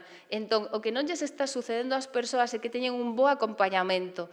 Entón, hai ausencia de resposta das figuras coidadoras ante situacións de violencia, hai ausencia de ver, de moitas persoas que non entran dentro da cis heteronorma que non son vistas, que non son recoñecidas. Entendedes o que vos digo con isto? E isto modifica o cerebro, poñovos aí un caso extremo de neglixencia, de non atender, fai que ti te desconectes das túas sensacións de todo. E unha emoción como moi importante que ten que ver con todo isto é a vergonza. As persoas que sinten rexeitamento, que sinten que hai algo mal en elas, teñen unha vergonza super gordiña que xera desconexión interna, desconexión dos demais, enfado cara adentro ou enfado para fora. E tamén a impotencia xera como moita carraxe interna, que ás veces temos que aprender a canalizar en consulta. E moita carraxe, sentimentos de vinganza, moitas cousas aí dentro, non? Unha última cousa, como a normalización tamén de todo isto que falaba Pristila. Fixadevos como algunha persoa en consulta me di a primeira vez que fun a casa dunha amiga e de repente vin que a súa familia non lle pegaba e non lle berraba ou era como agarimosa e abrazaba, quedeime en shock. Porque eu non sabía que eso podía existir nas familias. Pensaba que todas as familias eran como a miña. Deixovos aí con esta reflexión como enlazando co principio. Bueno, pois a pregunta que teño e que me fago todos os días é a quen lle interesa que non haxa unha boa educación sexual? Porque algún interés hai, estou convencida. E non hai saúde mental sen unha boa educación sexual. Moitas gracias.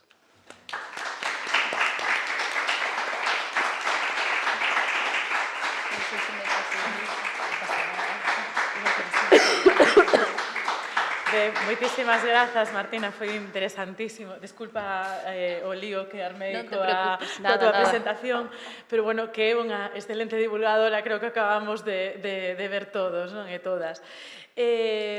Bueno, eu teño 1000 anotacións aquí que creo que van seguramente ser máis para pensar eu que para transmitirvos a vos, porque estou segura de que queredes preguntar moitas cousas, pero sí que quería centrar un pouco no que coincidiste esas dúas, a pesar de que os enfoques, aquí funcionou a idea, que os enfoques son moi distintos, pero conflúen.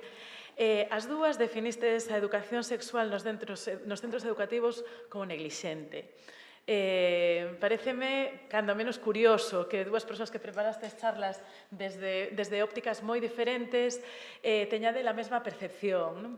Eu creo que aquí entre o público hai profesionais do ámbito da igualdade, pero creo que todas e todos estamos en contacto coa mocidade, sexa como nais e pais, ou mestres, mestras, é dicir, persoas en contacto con eles. Non? Eu, por exemplo, como nai, me estaba preguntando, diante de un problema de negligencia, de un problema que é estrutural, non? Que ti definiches moi ben, é estrutural desde o momento en que ten moito que ver con como nos formamos, non? Desde a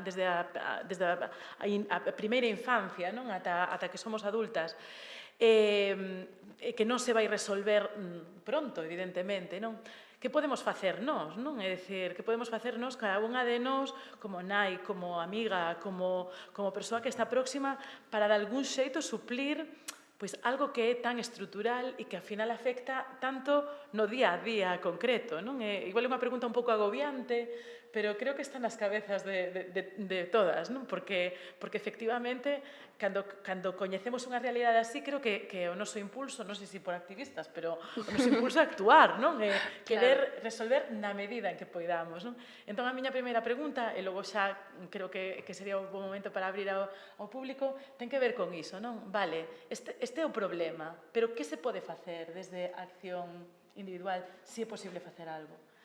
A ver, eu non son nada de accións individuais e creo que esta mesa ten sido especialmente interesante por iso, porque creo que as dúas trouxemos enfoques baixo o meu punto de vista complementarios, aínda que sí que é verdade que algúns elementos nos que igual non estamos tan de acordo, aínda que intuo que se tiveramos máis tempo chegaríamos a acordos. Eu creo que sí que é moi interesante o que soubemos ver do enfoque complementario, pois hai un enfoque individual, psicolóxico, que ten máis en conta pois a historia persoal, a historia de vida e que fala pois de como as violencias están intrincadas tamén pois en canto bo trato e maltrato pois recibimos nas nosas familias, e logo é unha perspectiva global, social, unha perspectiva feminista, evidentemente, que é na que eu son experta, non? E creo que hai que ser prudentes nese sentido, un pouco pois recollendo o que di Martina, e o meu punto de vista non pode ser individual, porque ademais o meu punto de vista non é o sexolóxico. Para min o punto de vista é o social, é o cultural, é en que eses relatos individuais desas persoas individuais coa súa historia de vida se atopan nun contexto social, que a min é o que me interesa e sobre o que queremos actuar ao meu ámbito. Coidado e sempre tendo en conta que evidentemente estes ámbitos son complementarios.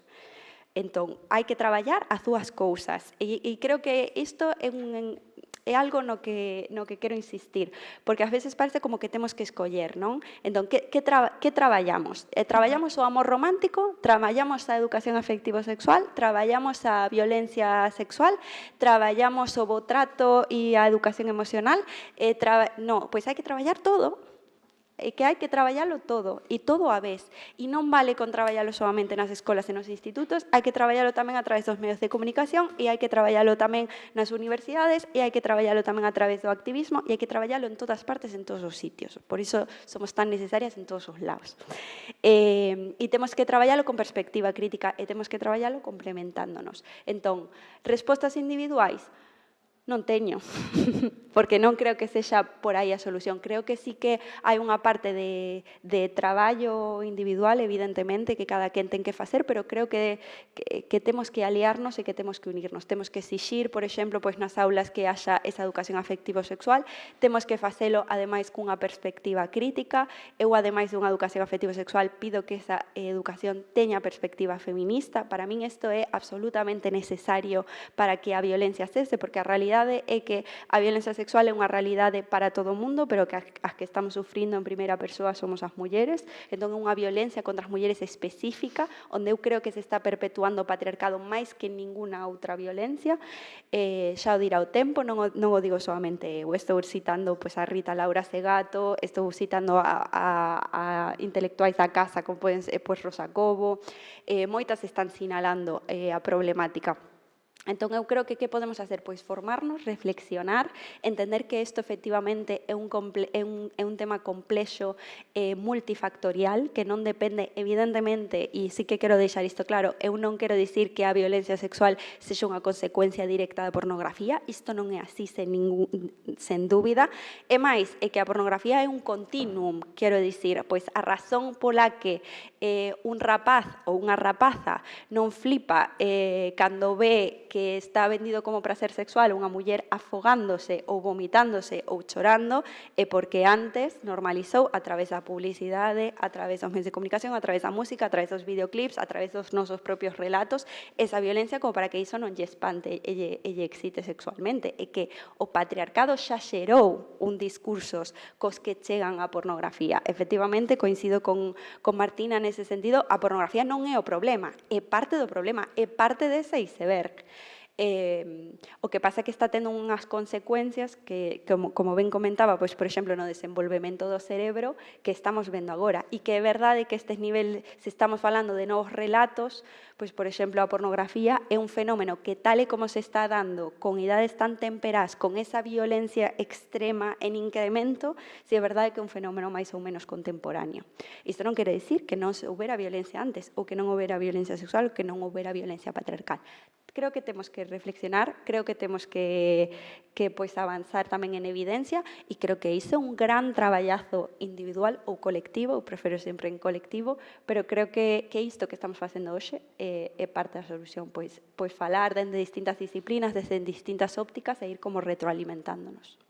Totalmente. Eu que diría transfeminista sería para min como importante non e ver como esa mirada global. Recordo como fai pouco que me dicía unha persoa non binaria como, claro, non se fala moito tamén como das violencias, por exemplo, entre mulleres masculinas, que tamén adoptan como non determinados comportamentos asociados coa masculinidade, pero que son mulleres.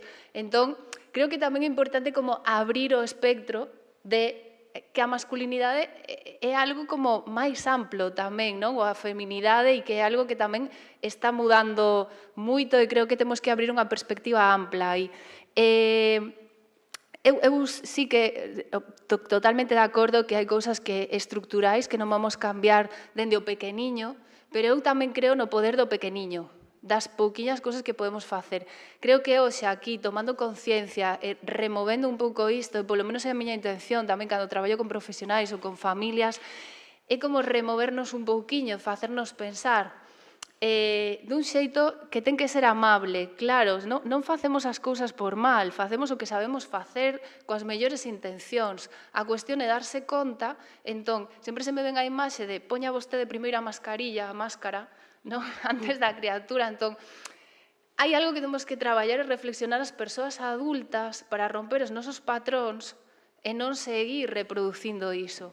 Eu, claro, xa por ser psicóloga, pois para min é un deber, unha obriga ir á terapia, eu vou á terapia a traballarme as miñas cousas para non proxectar isto tamén como sobre as persoas as que acompaño.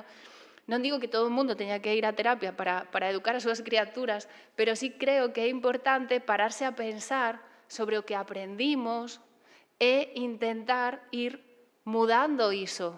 Que se tomamos conciencia as persoas adultas das violencias que levamos recibidas, se nos damos conta, podemos ir mudando moitas cousas dende o pequeniño. E o pequeniño fai cousas moi grandes tamén, dentro de que hai cousas que son estruturais. Entón, temos que tomar, que concienciar.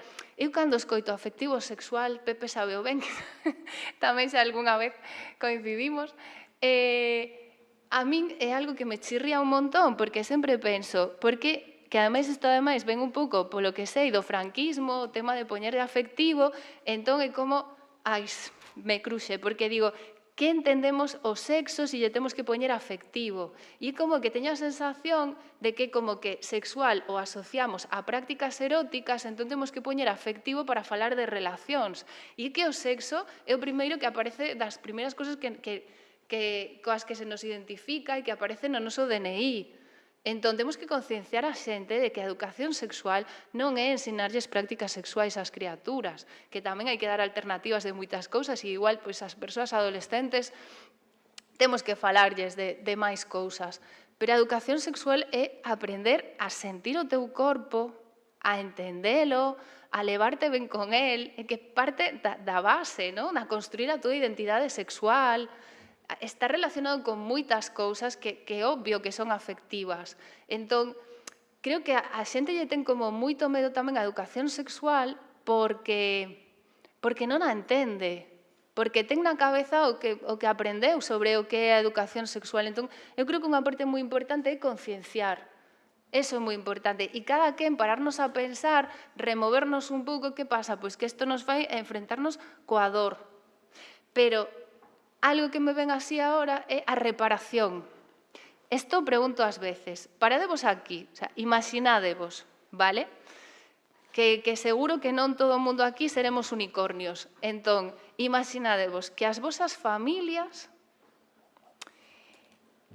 vos dixeran: a estas alturas da vosa vida, vaya, sinto moito ter feito isto, agora co que sei, faría o diferente, lamento terte tratado así, lamento ser unha persoa tan dura contigo, estar sempre centrada no que facías mal e non recoñecer o que facías ben, sinto non ter sido máis agarimosa ou agarimoso, agarimose, non terte apoiado o suficiente, cando me contaches aquilo eu non estaba preparada para iso ou preparado, non sabía que facer. Sinto moito iso. Imaginadevos iso. Isto preguntei unha vez a familias e me dixeron: loca, isto non pasaría nunca, pensaría que a miña familia está borracha, drogada, pásalle algo. Pero se pasara sería a caña. O sea, non esquezades o poder de reparar. E tamén lle temos que ensinar isto ás criaturas. Ninguén quere ser a persoa mala da película. Todo o mundo é bo na súa película. Entón, isto non vai de xente mala e xente boa. Isto vai de xente pois, que sobrevive neste mundo, nesta estructura, como boamente pode. Eu non sei se noutro contexto sería quen de matar a alguén. Eu non o podo dicir. Non o podo afirmar 100%. Entón, pois estamos aí intentando sobrevivir, facendo o mellor que podemos con este cerebro complexo que temos, e o que temos é como que axudarnos, non? Dun xeito pois, o máis amable posible a poder mudar iso. Creo que por aí pode ir a cousa tamén a nivel individual. Entender e non quedarse aí no primeiro que vemos, e sobre todo con adolescencias. Non esquezamos que todo que vaise cociñando duro no cerebro infantil, cando viven situacións de bullying difíciles e todo iso, na adolescencia, co que fai o cerebro aí, é onde toda a sintomatoloxía aflora. Entón, tamén é onde aflora máis a raiva, onde se ven máis os trastornos da conducta alimentaria, onde a adolescencia é un momento de eclosión de sintomatoloxía que ven cociñándose dende atrás. Entón, unha mirada tamén como máis ampla diso, máis amable, máis agarimosa, que acompañe iso, eu creo que axudaría moitísimo. Pois é o vosso momento. Estamos no período de descanso, pero se alguén quere preguntar, creo que podemos non descansar porque o intelecto tamén necesita. Xina, sí. Muchas gracias por esta charla. Pareceume interesantísima e que dixestes cousas que non escoitamos dabondo, verdades do barqueiro. A min hai unha cousa que ser querible é igual que ser desexable. Claro, a cuestión é como facer un discurso non erotófobo. É delicado, non sei se tedes resposta. É que as dúas cousas son importantes, ser querible e ser desexable. Entón, claro.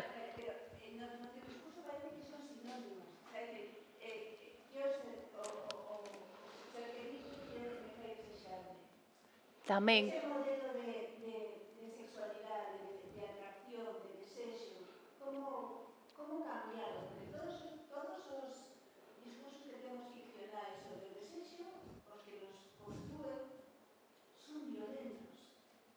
E ten moito... De feito, vemos pelis violentas, vemos loita libre, un montón de cousas que teñen, videoxogos violentos, moitas cousas que teñen que ver coa violencia. Non esquezamos tamén que hai cousas que dentro de que, por favor, que quede claro que as criaturas non deberían ver porno e que o porno ten un impacto sobre as criaturas, pero a violencia tamén. Sí que me parece como que é como que temos aí a cousa esta co porno, pero, por exemplo, ver xente morta, ver imaxes da Dana, as criaturas tamén se impactan con todos os relatos que as persoas adultas lles contan.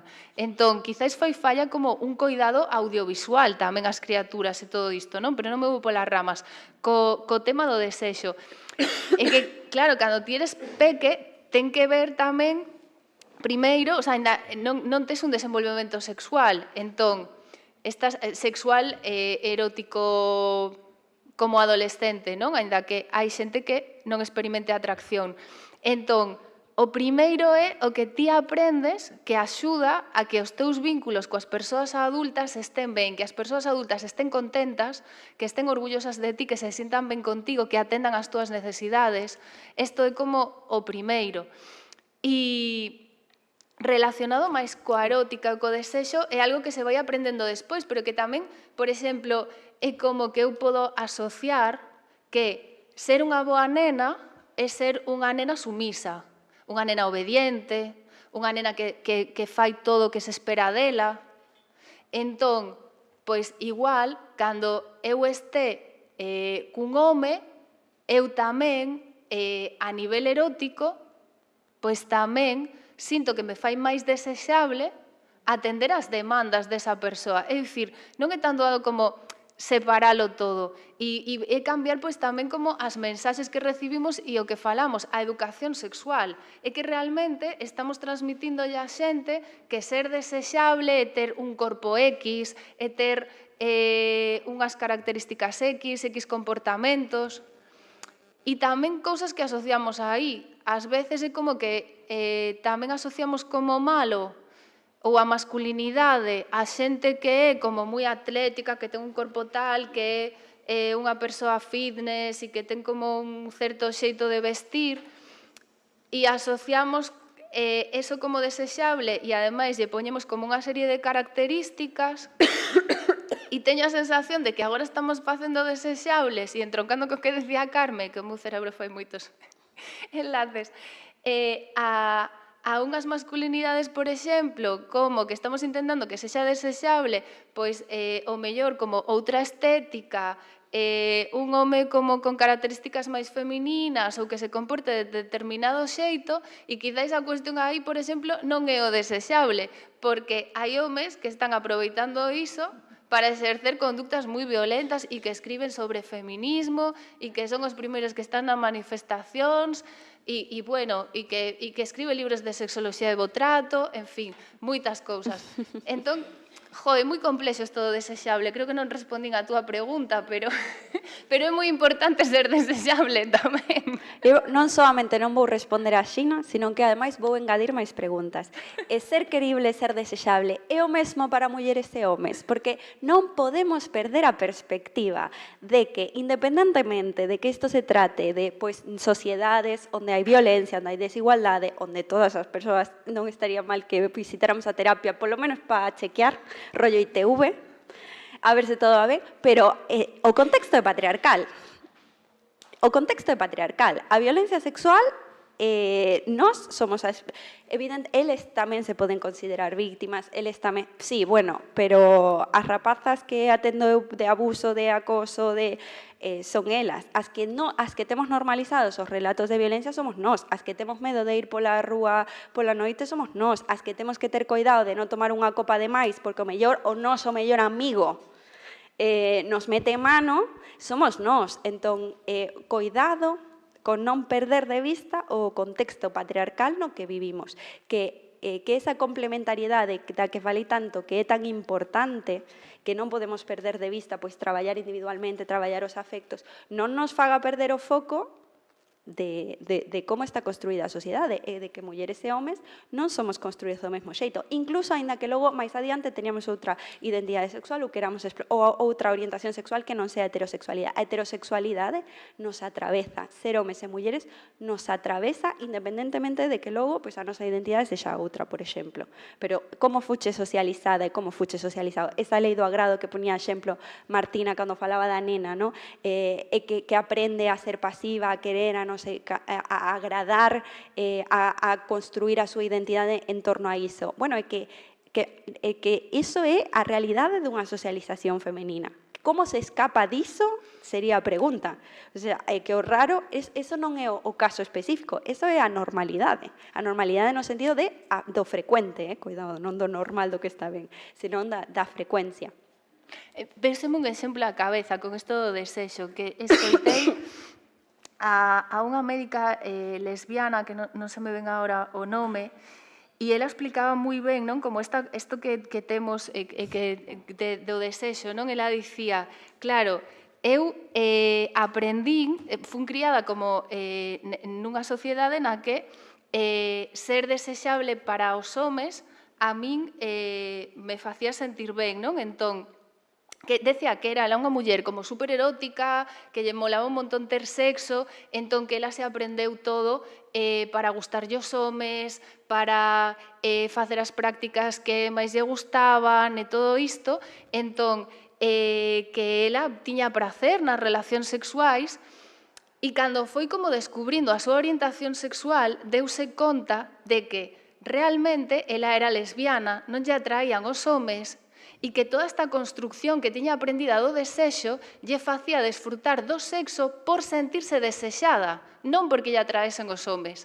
Entón, que o feito de sentirse desexada lle xeraba como tal potencia, non, de sensacións e de prazer que incluso pois, lle levou como máis tempo descubrir a súa orientación sexual porque os homes non lle atraían, pero ela desfrutaba de compracer e de que os homes a mirasen como con ese desexo.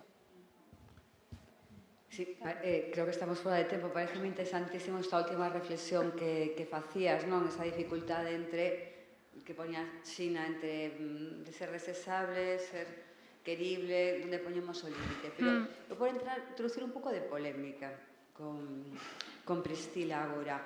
É certo, non? Que nos dende o feminismo llevamos moito tempo dicindo que categorizar é, bueno, da revisibilidade. Entón, agora se tú categorías máis pequenas. É dicir, nos decimos, sí, somos socializados de forma diferente, pero incluso dentro da diferencia, os contextos individuales son moi importantes. Evidentemente. E ademais diso, eu me fago unha pregunta moitas veces que seguramente, pues igual desde vosos entornos pode responder mellor. Cando nos falamos de violencia sexual, introducimos aí a violencia na infancia. E eu non sei se casi deberíamos separala. Digo como dúbida, porque eu sí creo que hai nenos e nenas están sufrindo unha violencia sexual diferente da que se vai exercer despois na adolescencia, nas rúas. É dicir, esa violencia do que é o abuso infantil, aí a construcción de xénero distinta da que nos estamos proxectando. Esta é unha dúbida, e eu creo que aí nos fai a veces, eu coincido totalmente con Martina, eu recordo, fai unhos anos dando para o CEFORE, despois falaremos con Pepe, unhas charlas sobre que era a violencia sexual, es que o profesor de programa me decía, bueno, que eu prefiro que na clase non saia. O sea, alucina, porque eso es terrible decir eso, es decir, si tú sabes que en cada aula más o menos hay un o dos nenos como mínimo, neno o nena, que está sufriendo violencia sexual y ahí son, efectivamente, non podemos diferenciar porque non temos ni tan siquiera os datos y nós como profesionais decimos, pero prefiero non saberlo. Claro, máis que negligencia, é o paso posterior á negligencia. Entón, claro, eu sí que quería introducir esa reflexión sobre que a violencia na infancia, porque o corpo do neno pode ser construído, digamos, de alguna forma como un corpo feminizado ou feminizable, non? Vemos nos abusos sexuales na iglesia, é dicir, que a complexidade aí, non sei, non vamos a citar a Foucault, pero podríamos ir rastreando. Entón, creo que hai a veces, cando proxectamos esa diferencia, supoño que dende o ámbito da bueno, da psicoloxía ou da terapia clínica que sí que hai, bueno, creo que é brocha demasiado gruesa para o que realmente hai.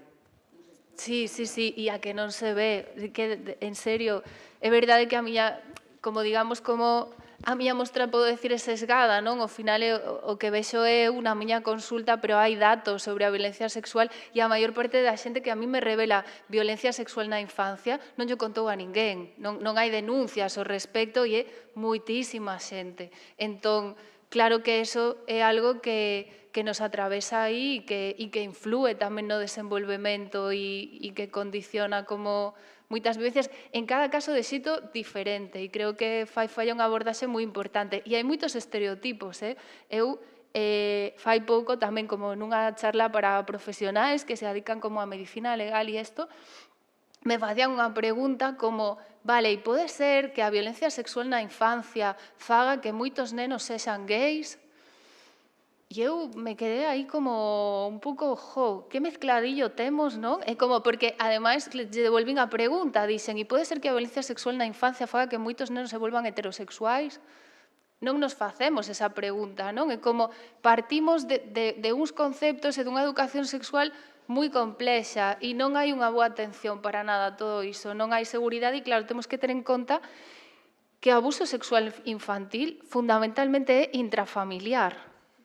Claro, entón, este é un melón moi complexo, porque as criaturas aí, pois claro, queren a súa familia e estar ben na súa familia e é como moi complexo e non todos os abusos sexuais, é que isto é un melonazo, Carmen, pero corto aquí, teñen que ver con violencia explícita, que a criatura identifique como violencia. Ás veces hai como moita manipulación, moitas sensacións placenteiras, a sensación de sentirte vista, recoñecida, que unha persoa adulta che fai caso, fai cousas especiais contigo. É dicir, que o fenómeno da violencia sexual é un fenómeno como moi complexo e que é moi habitual e a cuestión é que as persoas adultas non estamos facendo nada con iso. O sea, é que o feito de que non haxa un protocolo que poida como orientar o profesorado para iso, xa é como, que é como polo menos ter un ABC de, bueno, pois, onde derivo, que fago, a quen yo notifico, porque é normal que a xente este perdida.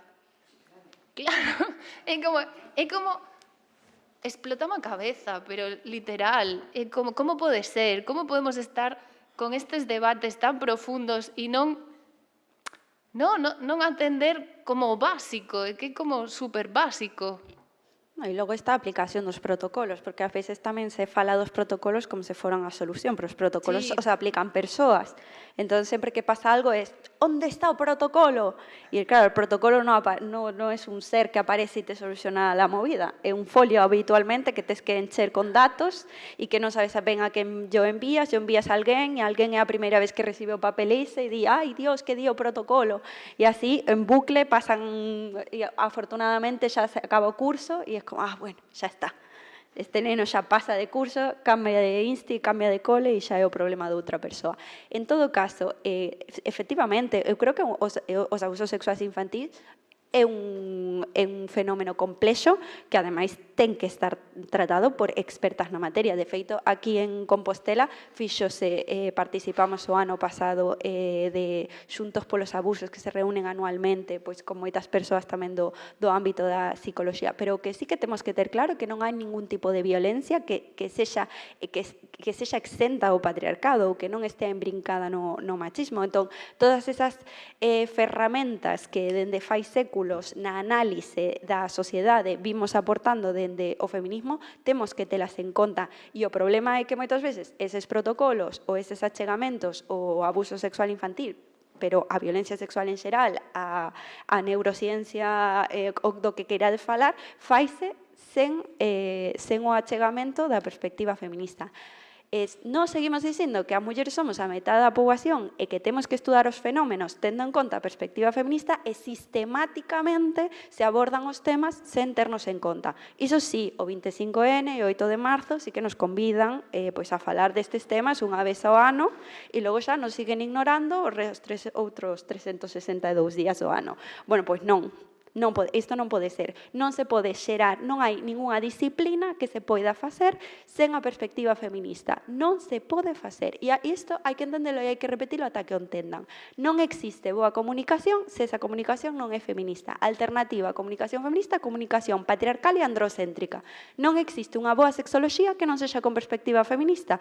E entón será unha sexoloxía patriarcal e androcéntrica. E así, co achegamento aos abusos sexuais infantís, así co teatro, así co bullying, así co que queirades. Senón, que alguén me amose o contrario, que alguén me amose que a variable sexo-xénero non influe en algunha problemática social. E eu, se vos me amosades iso, eu mañá me xubilo. Me busco outra cousa. De verdade vos lo digo. É que non atopei xamais, non houve ningún fenómeno social ao que eu me achegara onde a variable sexo-xénero non fora relevante. Non existe. Non existe. E, ademais, as mulleres, ao contrario que outros colectivos, que, coidado, porque as mulleres, e xa con isto remato, porque ademais estamos forísima de hora, pero é importante que o diga, é a perspectiva feminista interseccional. Isto que quere dicir? É que as mulleres somos a metade da poboación. E, evidentemente, dentro desa metade da poboación, hai diversidade. E hai moitísimas claves que se cruzan. E isto é estupendísimo que as vayamos incluindo. Cantas máis variedades incluamos, máis vamos a coñecer a realidade. Pero non esquezamos en ningún momento que somos a metade da humanidade. Porque isto nos tratan como se fóramos colectivos. E non somos colectivos. É máis, é que formamos parte dos colectivos. É que dentro da... Porque, bueno, sí, as mulleres e os colectivos LGBT. Ya, pero é que no colectivo LGBT tamén hai mulleres. Que nos esquecemos, que non son marcianos, que aí tamén actúa a variable sexo-xénero. E entón, esa miña teima, que nos teñan en conta, non solamente, pois, eu sei que o Consello, xusto estou aquí no sitio onde menos se teria que dicir isto, porque o certo é que se traballa todo o ano. Pero, bueno, para que o digades tamén noutros sitios nos que me invitan, que saiba, por iso eu veño nestas datas que estamos especialmente agobiadas, pois eu aquí veño encantada. Porque eu sei que aquí non estou instrumentalizada para sacar algo o 25N e amosar que fixemos isto. Sei que isto se traballa todo o ano. De feito, eu utilizo moita información que se xera aquí, non? Moito diagnóstico, moito coñecemento. Pero non é habitual isto. Non é habitual. Nos medios de comunicación, agora, en torno ao 25N, nos van chamar as feministas para que falemos de todo. De acoso sexual callejero, de abuso sexual infantil, estamos invisibilizadas na literatura, estamos invisibilizadas na academia, as mulleres na educación. Logo, pasa o 25N, pasa o 8 de marzo e outra vez a invisibilidade, outra vez a facer as nosas cousas esas que nos facemos. Bueno, pois, ata que a xente non entenda que así non se pode facer, pois seguiremos aquí dando a brasa e sempre que o Consello da Cultura Galega pois me convide, pois volveré a dicir iso. As mulleres somos a metade da poboación, non somos un colectivo, tedes que contar con nós todo o resto do ano, non se pode afrontar ningunha problemática social sen ter en conta a perspectiva feminista. Non existe. E eu se vexo un documento que está todo escrito en masculino xenérico, xa te digo que eso está mal feito. Non necesito lelo, non preciso pasar da primeira páxina. Vale, tendo en conta iso, pasa este examen algúns dos protocolos que hai hoxe en día activos? Pongo en duda. Aí o deixo. Sí, fai só unha cousa moi pequena que se me veu a cabeza con isto que decías, non? Por suposto, completamente, ademais, eso, perspectiva transfeminista, e creo que ademais hai como que educar a todas as persoas en global e non facer como seccións, non? Creo que deberíamos de non facer falla que haxa como educación en diversidade, porque a diversidade é todo, non? E non como facer como cousas aparte, aínda que agora sexa necesario. Se me veu a cabeza entroncando co abuso sexual, o xénero, o corpo. Unha amiga me contou nun monólogo, non recordo agora a persoa, pero como que contaba, era unha muller gorda, non? Tamén como todo que entronca no desexable e sobre todo cos corpos das mulleres e agora tamén os corpos dos homes pois ten aí os seus líos, pero nas mulleres sobre todo. E entón contaba ela que unha amiga lle estaba falando de que sufriron abuso sexual na infancia. E ela como que se lle viu a cabeza, como contaba aí como que movida, que se me veña isto a cabeza, que pensou, é que a mí nunca me vai pasar eso, de min non van nin a abusar. Entón, como a movida, e eu o vexo tamén en consulta, non? Como xente que sufriu rexeitamento, xa sexa pola súa familia, por bullying, o sea, vexo xente que parece que é rarísimo que alguén non vivira bullying no centro escolar, isto é como moi importante. Entón, como ás veces tamén non eso entronca co sexo e é como, é que o que quero é ser desexable e ser desexable tamén é que te queiran, porque se eu son desexable vou estar con unha parella que me vai querer e non me vai deixar. Entón, hai unha relación aí como moi complexa e hai xente que me lle en consulta e que me dá igual que me eu quero ser penetrable, que non me doia, non me dá igual non sentir nada, eu o que quero é poder ter unha parella e non estar soa. E ademais aquí, a nivel estructural, tamén entronca todo iso, porque vivimos nunha sociedade na que a soidade está a ser un problema. Hai mulleres, e que é parellocéntrica tamén, está todo pensado para a vida en parella.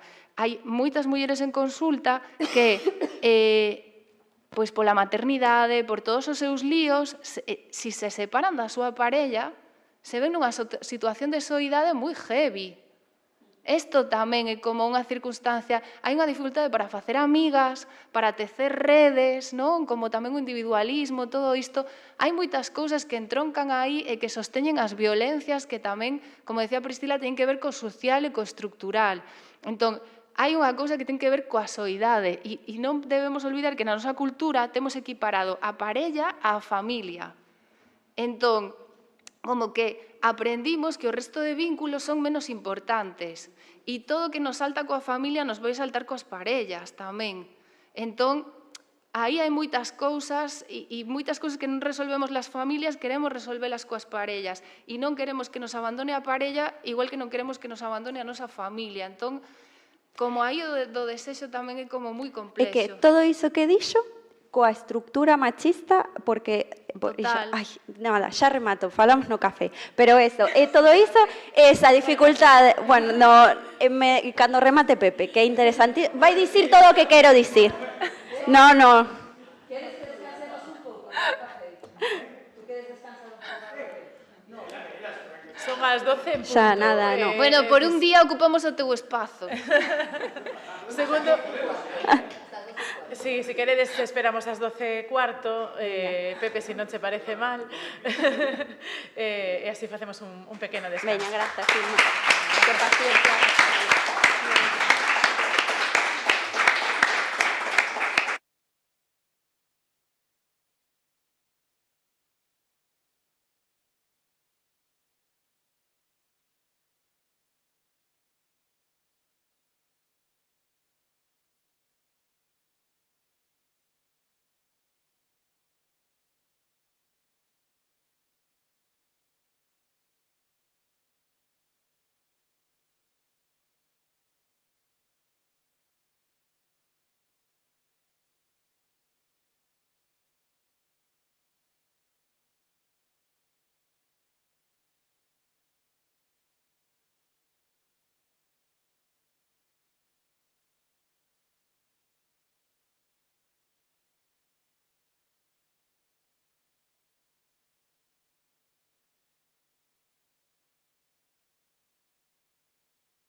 Fly home, buddy. I work alone. It tore me apart.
Noutro tempo havia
Bo día, seguimos, desculpade así este pequeno retraso, pero estamos aquí cos cafés, porque justamente decía a presidenta cando iniciábamos que tiña que ser unha xornada de debate e creo que eso foi. Para mí esta mesa é especialmente importante por dúas cuestións. Primeira, por ser Pepe quen é, porque nos coñecimos cando éramos novos, pero xa como moi novos, non? máis novos. En primeiro de carreira, e moitas veces, cando agora falando coa miña filla ou coa xente moza, me din isto da violencia sexual entre os compañeros de clase ou compañeros de facultade, sempre digo, pois eu debo decir que non teño esa sensación dos que foron, desde logo, que os meus compañeros de facultade, e me quedo moi pensativa, non sei, non vou a decir, se nos preguntan tanto se avanzamos, se retrocedemos, non sou capaz de decirlo, pero eu sí que non a tiven nos que foron os meus compañeros de clase de facultade como Pepe. Pepe, licenciado en Filosofía, co cal é un teórico, é dicir, alguén que reflexiona sobre a práctica de todos os días, que reflexiona dentro das aulas de filosofía, que reflexiona dentro dos equipos de igualdade, que configurou equipos de igualdades dende a perspectiva de unha masculinidade que el somete a crítica e debate, que además somete a crítica e debate sempre sin intentar darnos leccións. Eu creo que temos falado en moitas ocasións o difícil tamén que é entrar a este tema, que é a masculinidade patriarcal, que son as violencias patriarcais, que son as violencias exercidas polos homes dende a posición dos homes. Temos falado moitas veces, además, desa injusticia epistémica que se crea cando os homes entran nun espazo como o feminismo, e tamén nos van a explicar como as cousas, atopar ese punto de equilibrio en esta cuestión que falar dende o feminismo deconstruindo e construindo masculinidades alternativas, porque aquí estamos no medio do océano, o barco está claro que fai aguas por todos os sitios, pero temos que reparar no océano. Isto creo que era unha metáfora dos neopositivistas, non quero quedarme eu con ela como se acaba de inventar. Na experiencia profesional de Pepe ten moitísimos premios por a súa labor nas aulas e como docente de innovador na igualdade, o terceiro premio Concepción Arenal do 2016, o premio de innovación educativa no Plan LIA de bibliotecas escolares, o premio Educa Compostela por material educativo innovador, colabora co CAFI, cos CFRs, coa Secretaría de Igualdade, colabora co Consello da Cultura Galega, ten moitas publicacións en diferentes revistas, unha, por exemplo, na editorial Galaxia, que vos recomendo en Grial, a coeducación na escola é unha cuestión de homes, que además aí fisa claramente esa sensación que temos cando entramos en un equipo de igualdade e todas son mulleres, ou cando falamos de coeducación e todas son mulleres, que pasa que solamente coeducamos as mulleres, solamente coeducamos as mozas, membro dos equipos de igualdade de todos os centros polos que fui pasando, comprometido sempre en activismo, sindicalista da perspectiva social do sindicato Estega. E, por último, tamén quero recomendaros que leades, para min boísimo, o seu limiar na publicación do libro de Bell Hooks, traducido ao galego en Laio Bento, A vontade de cambiar. Pepe é o exemplo claro da vontade de cambiar, é dicir, de cambiar unha construción herdada, de cambiar-o dende a súa práctica diaria nas aulas, de facelo con generosidade sempre no seu tempo, co calos, además, que sabemos que é un día moi complexo no seu instituto, que hai avaliacións, que está facendo un esforzo terrible por estar aquí, pois lle damos as gracias por participar nesta xornada e que nos veña a abrir debate, que podamos abrir debate sobre que é iso da violencia masculina patriarcal. Moitas gracias, Pepe. Ben, gracias, Carmen. Gracias ao Consello da Cultura Galega, a miña amiga Carmen por volver a confiar en min, xa non sei se a veces é por amistad ou porque valgo algo. Gracias tamén a Priscila e Martina por lo que me ensinaron esta mañá, por lo que me ensinaron outras veces, porque con Martina xa coincidín en outros foros, hai pouco estuvo no meu centro tamén, no noso PFPP. Con Priscila, esa nena que para mí é unha meniña, é como unha filla, pois empecé a traballar a veces en obradoiros separados por sexo e, hoxe é unha unha amiga admirable, a que admiro desde o plano personal e profesional en todo o que ela me ensina. Dito esta primeira parte, pois tamén gustaríame dicir que sempre que veño a estes lugares e que me siguen invitando, teño unha pequena sensación de impostor, porque realmente eu o que son, o que sei, pois ten que ver cas miñas teóricas feministas, co meu ámbito académico de mulleres, académico e familiar, a miña irmá, que foi moi pesada desde que eu era pequeniño, con este tema, e ao cal lle agradezco moito. Algún dos libros que aquí hai hoxe, algún que non me harei, pois foi ela que me obligou a ler, xa sendo maiorciña. E, todo isto foixome virar cara a unha ideoloxía que realmente formaba parte de min, porque eu considerábame un home transformador, un home, non sei se usar a palabra revolucionario, pero sí a palabra de cambio, da socioloxía do cambio, do conflito, de que hai que seguir avanzando, mudar. E o feminismo, un día dime conta que me ofrecía todas as ferramentas do que eu viña, de onde eu viña. E entón, pois na miña práctica docente traballaba isto. Eu empecé traballando nun colexio privado aquí de Santiago, con Coñicedes Peleteiro, estive 12 anos e xa daquela, nos anos 90, traballaba con materiais de Chisolbeira, que hoxe non mestre aquí, de materiais para pensar amor, e traballaba con o colectivo Mil Homes, un colectivo homosexual de Coruña, creo que era, non? Coruña. E folletos que eran, en aquele momento, se vos digo que eran, eu autocensuraba, me dicir, tiña unha caixa e levaba aquilo ali e despois levaba a caixa comigo. O único que lle deixaba era de Chisolbeira e algo me devolveron algún pai enfadado por como levaba o logo da Xunta, confiaba en que eso non iba a pasar, pero pasou. Entón, desde esa, que me pasou? Xa remato e xa, digamos, con esta pequena introducción para que sepades quen son, que fago, e para explicarvos esta presentación que preparei aquí estes días, con un pouco de medo, tamén vos lo digo, porque, claro, a primeira vez que fago isto así, é dicir, pensar só nas violencias, porque os meus obradoiros falan de violencias, pero non se centran nas violencias, son máis desde o lado do amor, afecto, cariño, que falaba Martina, e para que comprendan por que somos violentos, desde aí, e logo darlle ferramentas para sair de aí. Logo podemos contar moitos casos particulares. Pois o caso que, e rapidamente, nos espazos mixtos eu puñame moi heterosexual e patriarcal. É dicir, o que facía é machacar os veniños. Cando se puñan machistas, ao final, cando xa me cansaba, eu o que facía era sacar el hombre que llevo dentro. E entón, claro, día que aquilo non me funcionaba, o que facía era ir en contra, o obxectivo que perseguía salía desesperado. O caso que un día me ofreceron unha compañeira de matemáticas, a anterior a Priscila, pois facer isto separado por sexos en Muros, sobre o ano 2011-12, foi a primeira vez que o fixen, con moitísimo medo, e aí foi a miña sorpresa, e é do que viño a falar, non do obradoiro, o que vou facer hoxe pois, intentar explicarvos como desde o obradoiro que saco sobre a violencia. Entón, vou a contar tamén,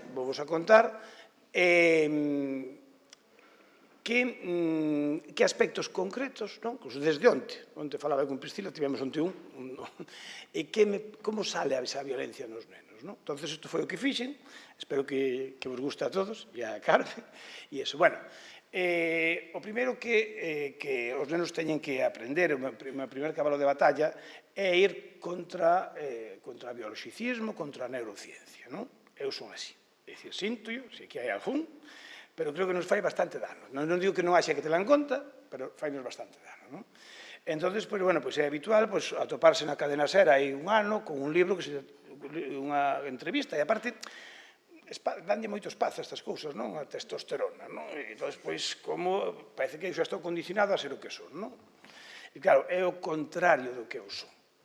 Entón, a partir de aí, isto é o primeiro que eu fago. Entón, a eles intentolle explicar esa palabra que está tan denostada que é o patriarcado. E agora vos digo que vos trouxe a definición como ya defino eles, para intentar demostrarlle que o feminismo nos protexe como tíos, como seres humanos e como homes tamén. Eu teño que usar a categoría homes porque eles se sinten homes hoxe. Entón, é necesario empregala. Isto, non vos podo contar, se non estarei aquí 6 horas, como fago, pero eu chego, digamos, a en xogos que fago, pois, a facerme un ciruxano que lle dá unha droga, que lle rebana os xenitais e que do que lle pregunta, ao final, cando lle reconstruye unha vulva, que son? Homes ou mulleres, entonces, obviamente, eles enseguida se sinten homes, digo, bueno, o homes é algo construído, non? É algo cultural, esa é unha idea que para nós, que estamos aquí, é moi básica, pero eles non a teñen, non? Entonces, a idea é que un home se fabrica, non? Un home é unha construcción fabricada e hai un molde, hai unha forma na que todos estamos formados, todos. E cando digo todos, eu creo que quero señalar este todos, non? Porque é certo, e aquí nomeouse, creo que foi Martina, que hai discursos sobre este tema das masculinidades que a mí non me gustan. Non? Hai pobriño que eu tamén sufrí. Non. Non. Eu creo que hai que partir de outro lugar. Hai nenos que sufren, sí, agora falarei tamén deles, non? Porque ten un sentido verdadeiro. Hai nenos distintos, nenos que físicamente son distintos, nenos que teñen orientacións sexuais distintas, e claro que sufren, e hai que atendelos. E iso ten que ver con o meu verdadeiro. Pero eu, como adulto, como formado, eu que teño que dicir que eu exercín a violencia. E se non exercín, ou exercín en menor medida ou pouco con respecto ao meu entorno ou a maioría dos homens máis patriarcais, si é certo que vivín ben dela. Vivín ben da desigualdade. Vale, algo tan simple como que eu, ao acabar a vendimia, ao acabar a matanza, son de Labrego, que se pasa, además de filosofía, son Labrego e sei o que esas cousas. Pois son Labrego por a miña mãe. Pero somos 6 fillos, e os 2 nos íamos xogar as cartas e as miñas irmás quedaban ali. Vamos, sabes, que se iso non é un privilexio, se iso non é o tempo de ocio. Vamos, eu tinha un tempo de ocio que non tiñan as miñas irmás. Bueno, entón, pues, hai cousas que son, digamos, relativamente fáciles de ver. Por eso ese discurso. Porque eu vin e escoito a veces este tipo de discursos e dome, porque realmente o meu pai sufriu por ser home. Incluso aos rapaces lle conto. Pero a miña mãe sufriu moito máis. A miña mãe sufriu violencia. Non podo poñer as mesmas cousas igual.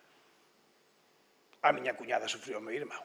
Estas cousas costa dicilas. Eu non as decía antes.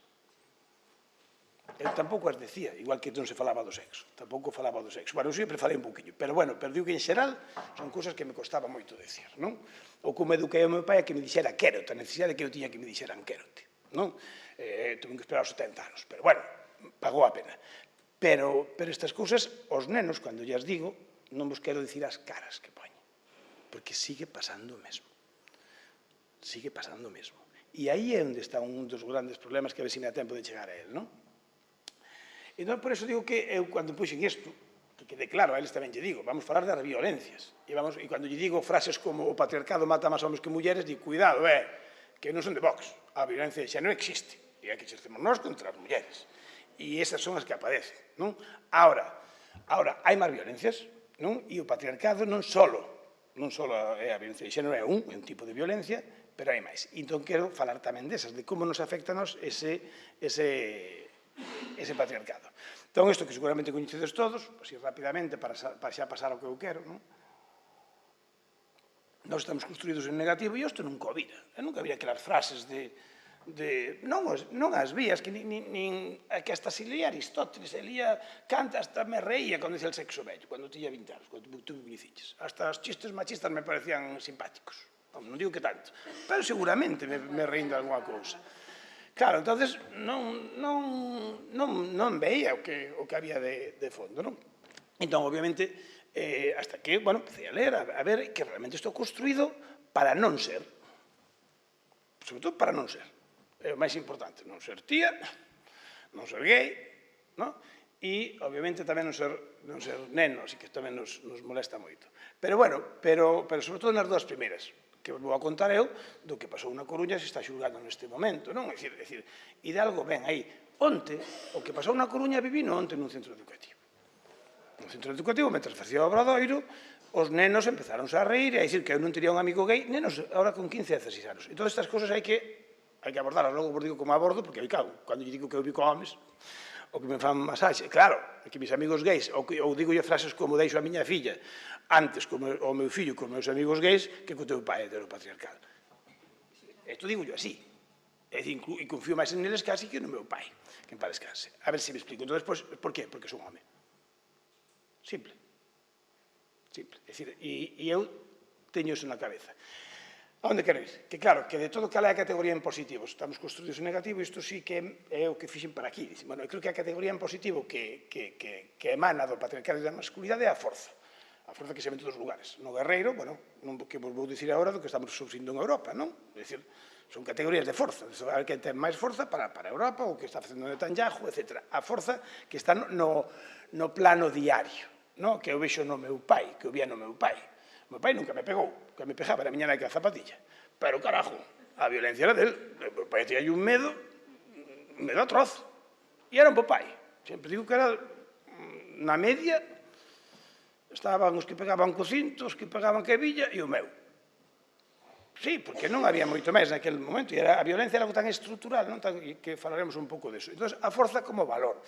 De feito, eu fixen un sobre este libro, cando falo sobre este libro del Cáliz e da Espada, que é o que parecía que me regalou a miña irmá hai 20 ou 30 anos, 20 e pico anos, pois expliquei moi ben. Hai historiadores que non lle dan moito valor, pero, bueno, eu creo que ven de onde ven. E sí é certo que ese modelo do guerreiro, a forza levounos ao modelo guerreiro. Fixe unha exposición moi bonita sobre este libro no meu instituto, que ainda teño, se alguén a quere, que é sobre este, fixeron os meus alumnos e alumnas, unha exposición sobre demostrando que lles pedín que buscaran estatuas en todo o mundo, nas cidades, de modelos de guerreiros, ou guerreiras, que tamén as hai, e modelos cuidadores, non? A partir desto, despois de ler este libro, non? Que o leron, en cuarto deso. E entón, despois, obviamente, este libro, o que nos leva é a orixe, que quer dizer, de onde ven isto, non? A tese deste libro, como coñecedes, supoño, non? E se non, pois, aconsellos que o leades, é que no inicio a divinidade, esas deusas pequenas da maternidade, pois eran as culturas, digamos, que se quedaron a vixiar na cultura micénica, pero antes desas culturas, pois había un modelo onde la vida, non tanto femenino, sino que me falo do femenino e masculino, pero sí, a vida era valorada sobre a morte. A partir de aí, as invasións ela fala incluso que é Xudea, pero, bueno, de culturas do lugar de Xudea, máis da zona de Rusia actual, pois, bueno, empezaron a impoñerse o modelo guerreiro, que logo aparece en Esparta, incluso en Atenas, etc. Bueno, isto é un pouco así rapidamente a tese. E ese modelo guerreiro sigue existindo hoxe. Sigue existindo no meu alumnado. Onte, antronte, tuven que separar a dos nenos que quedaran para pegarse. É dicir, este modelo del valor de la fuerza que se vai ver en todos os lugares. Outro libro que tamén creo que é importante para entendermos o orixe, para min é o contrato sexual. Entón, como o contrato sexual, cando o contrato social, o origen de la sociedad, se explicou sin atender ás mujeres, e que por debajo había un pacto tácito dos tíos para acceder aos cuerpos das mujeres. Claro, digo, como traslado isto aos nenos?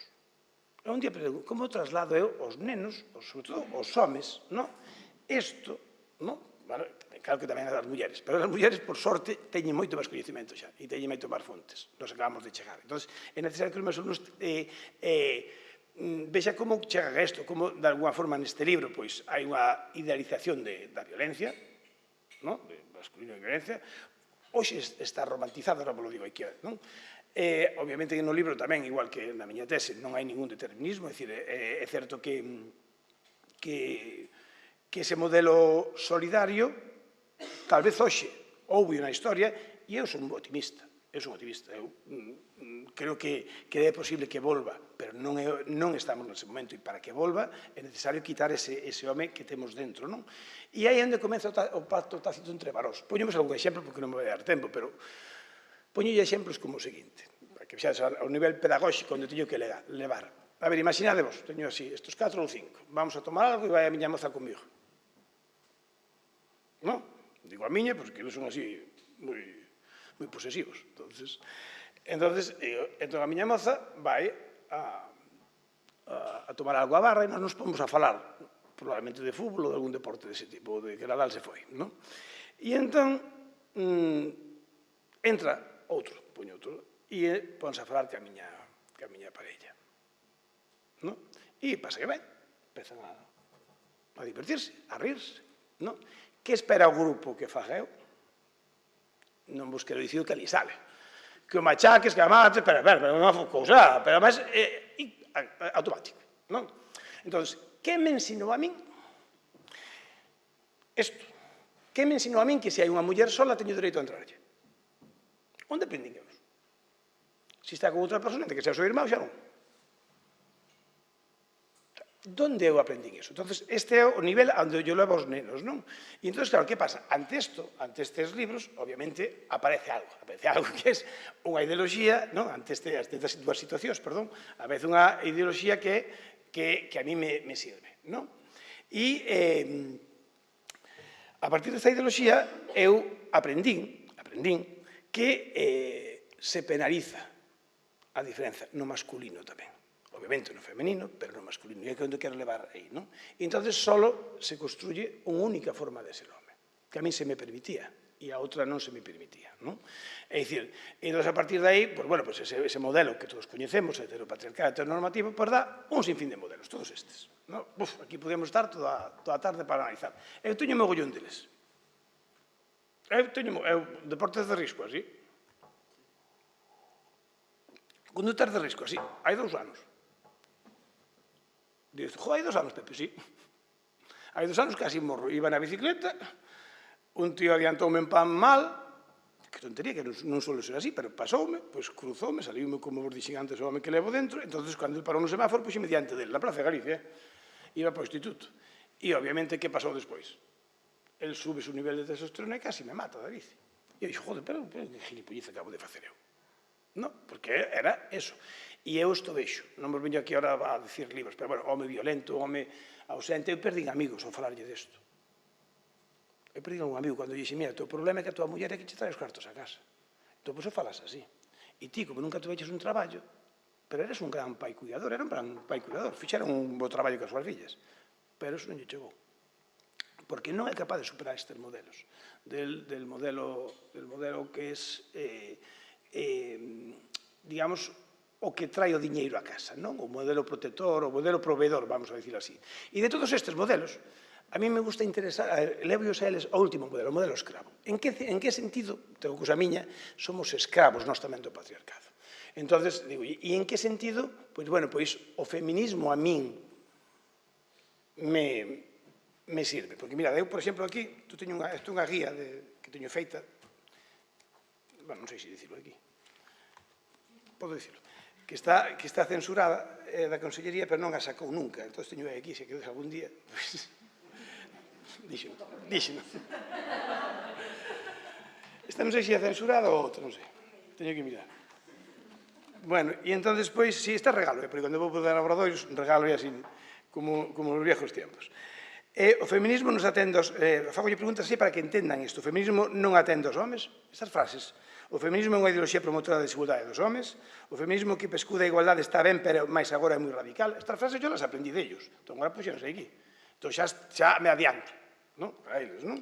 Entón, o feminismo xeraliza e pensa que todos os homes somos iguais. Isto é como eu traducín.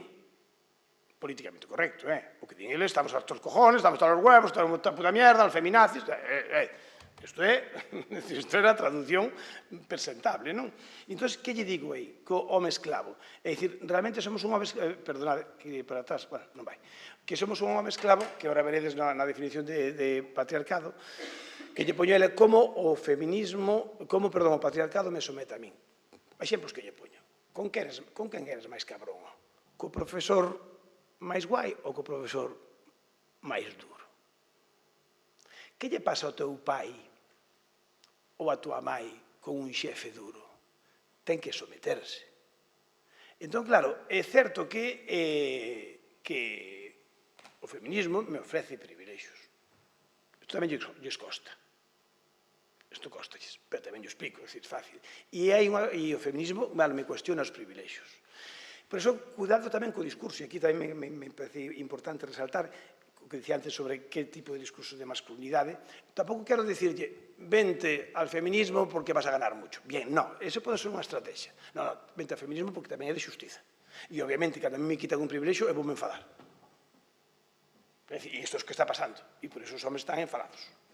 Están, aí sí que non me meto, están enfadados. Vale? Entón, pois, a eles, como eu digo isto? Cosas tan simples como a seguinte. Se a tua nai se separa do teu pai e o feminismo pide que teña unha pensión porque leva toda a vida facendo a comida, que vai comer da pensión? Con quen quedan os fillos? Estos recoñecenche todos. Normalmente, carvais. E sempre hai algún separado. E de quen comedes? Come un home, que son cosas tan obvias. Cosas que diredes tú, joder, pero logo a feministas non teñen homes. Non teñen pais, non teñen fillos, non teñen... Como van a odiar aos homes? Porque isto está ali, está interiorizado. E, bueno, ahora falamos disto. Entón, pois, claro, hai que cuestionar o privilexio. E isto costa. Pero a eles entralles. Exemplo rapidamente que vos digo para que vexades como levo isto ao concreto. 4 da mañá, este exemplo é moi revelador. Por que les digo? É que as feministas, porque parte desto, son todas iguales, as feministas nos acusan, todos somos violadores, todos son... Eso empeza aí. E entón chego aquí e digolles, a ver, vamos a ver, 4 da mañá, vamos por un lugar, por a Alameda de Compostela, e oímos voces. Ainda que somos homes, podemos ter un poquinho de medo, entre nós aquí recoñecemos, non pasa nada. E, según nos achegamos, que preferimos que sexan? Homes ou mulleres? A parte del bromista, non? Fora deso, hai que sacala, pois xa espero. Xa yo digo antes, bromas fuera. Entón, todos, claramente, digo todo. E ahora yo me pregunto, por qué? Hai algún que xa, eu intento tratarlos de estúpidos, si pensan como machistas. Esa é a miña idea. Igual que un racista non só é malo, sino que é estúpido, porque só é unha raza que é a raza humana, pois a eles un pouco é leválos a ese lugar, ao lugar da estupidez. É dicir, tú non podes deixar que pensen por ti. Tens que pensar por ti mismo. Se tú non crees que a tua mãe, a tua filla, a tua amiga, ou cualquier muller do mundo, cando eu vou ás 4 da mañá, por unha calle oscura, e se me cambia de acera, eu non teño que pensar, eu que son tan riquiño, tan bueniño, tan tal, por que pasa isto? Pode ser malo ou tonto. E creo que ningún dos que estades aquí non son malos nin tontos. Entón, empecemos a pensar por que pasa isto. E empecemos a cuestionarnos, non? E entón, claro, é certo que temos que perder, vamos a perder, pero tamén hai que, e iso tamén é a estrategia, que podo gañar, non? Entón, onde aprendemos os modelos? Pois aquí, é que non me dá tempo de poñer os vídeos, só vos vou poñer ao principio dos vídeos, tiña pensado para descansar un pouquiño, pero bueno, onde aprendemos na publicidade? Poñemos un minuto, logo este vídeo igual xa o coñecedes, non? Os modelos, o que máis me interesa, que o mío logo así xa non o falo despois, o modelo primeiro é o modelo do pai. A pregunta que lle fago, unha das preguntas máis incómodas que lle fago, e onde ves aí, onde eu, xa sei que vou ser un pouco chulito, pero bueno, son home. Entón, dígovos que nas caras sei o neno que ten problemas no instituto. E nas caras sei o neno que ten problemas coa figura paterna. Non digo que non haxa tamén mulleres, ou a mai, que sea, como di Belhus, sádica. Non me a Belhus para non dicilo eu. Pero claro que pode haber sadismo materno, como di ela. Pero eu, o que está claro é que o problema dos institutos e o problema dos nenos nos institutos é masculino, e é da figura paterna. Da falta de afecto, e isto lo podo demostrar como xefe de estudios, como tutor e como profesor. Os nenos, cando lle falas do pai, rompen. Rompen, como eu vos dixen que o meu pai nunca me dixo quérote. Ese é un símbolo de lo que les pasa a ellos. E ese é o modelo máis importante. Isto tamén son modelos que, bueno, non me lo vou poñer, vale? Logo, se tal, se me dá tempo, poño os vídeos. Este que vos dicía antes é un vídeo que hai, está na rede. É moi interesante sobre anacos de películas de Disney e os modelos masculinos. É moi interesante para eles, e que eu non lle poño moitas veces, falolle del, porque os nenos sufren, e aí é onde o rompes. Eu quero romper esa especie de pacto que hai entre eles. Pero é un pacto de sumisión, a los malotes, a los sal, e os outros sumisos. Os nenos que son delgadiños, os nenos que son físicamente inadecuados, non vos digo os nenos que son máis afeminados, os nenos que son gays, os nenos que son trans. Bueno, a violencia que hai contra ellos é espectacular. Entón, pois, eso é posible rompelo. E como rompes? Ensinándolle, por exemplo, neses vídeos. É moi importante que tú falabas do protocolo de infantil e primaria. En infantil e primaria teñen que ver estes contos desde a óptica do masculino. Que le dicen a los gordos? Porque son as películas, a los gordos, non os digo nada da gordofobia que hai. E entón, eso no mundo masculino é moi importante tratalo. Nos meus obradores saben, Sí, un día estuve en 3 meses por culpa túa, dixo así, un a outro, porque me chamabas gordo e non fun capaz de bañarme aquel verao. Este tipo de cousas sale, sí. Ou digo, eu pregunto directamente, cantas veces te chamaron enano? Así. É duro isto, Hostia, sí, pero es que non lo hablamos. E os rapaces dinche, isto xa cando levo cando contei moitas cousas miñas, claro, se non vale, ten que ser un quiz pro quo. Eu contolle da miña vida, do meu pai, das miñas relacións sexuais, porque eu non sou sexólogo. Eu falo da miña experiencia. Entón, claro, e, bueno, teño algo de formación, pero non sou sexólogo. Entón, pois, falolle deso. E estes dolores salen nos nenos. Que che din de primeiros? Somos amigos. Non me importa. Depende que mo diga. E eu digo, mentiroso. Como non vas a sufrir? A mí se todo o día me dis puto canoso de mierda, viejo de mierda, pois chegará un momento en que a noite non durma ben. E iso recoñece, e iso é moi salador. Bueno, os modelos que vou a poñer aquí, a veces eu poño a eles, estas cousas, depende do que teña que facer, non? Entón, isto non existe. Isto é un modelo da frustración. Os nenos están totalmente frustrados. Porque, bueno, e xa non vos digo o que dir de cara ás mulleres, non? Pero isto xa é bastante máis estudiado que teño eu, non? Cal é a mensaxe que transmite isto, non?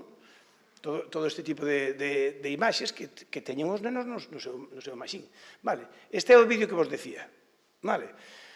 É moi interesante, logo, se nos dará tempo, pois poñemos, non vou poñer vídeos. O vídeo simplemente fala de como se forma a masculinidade e se plantexa ao final a pregunta: que pasaría se educáramos os meniños en vez de na violencia, na competitividade? Que pasaría simplemente?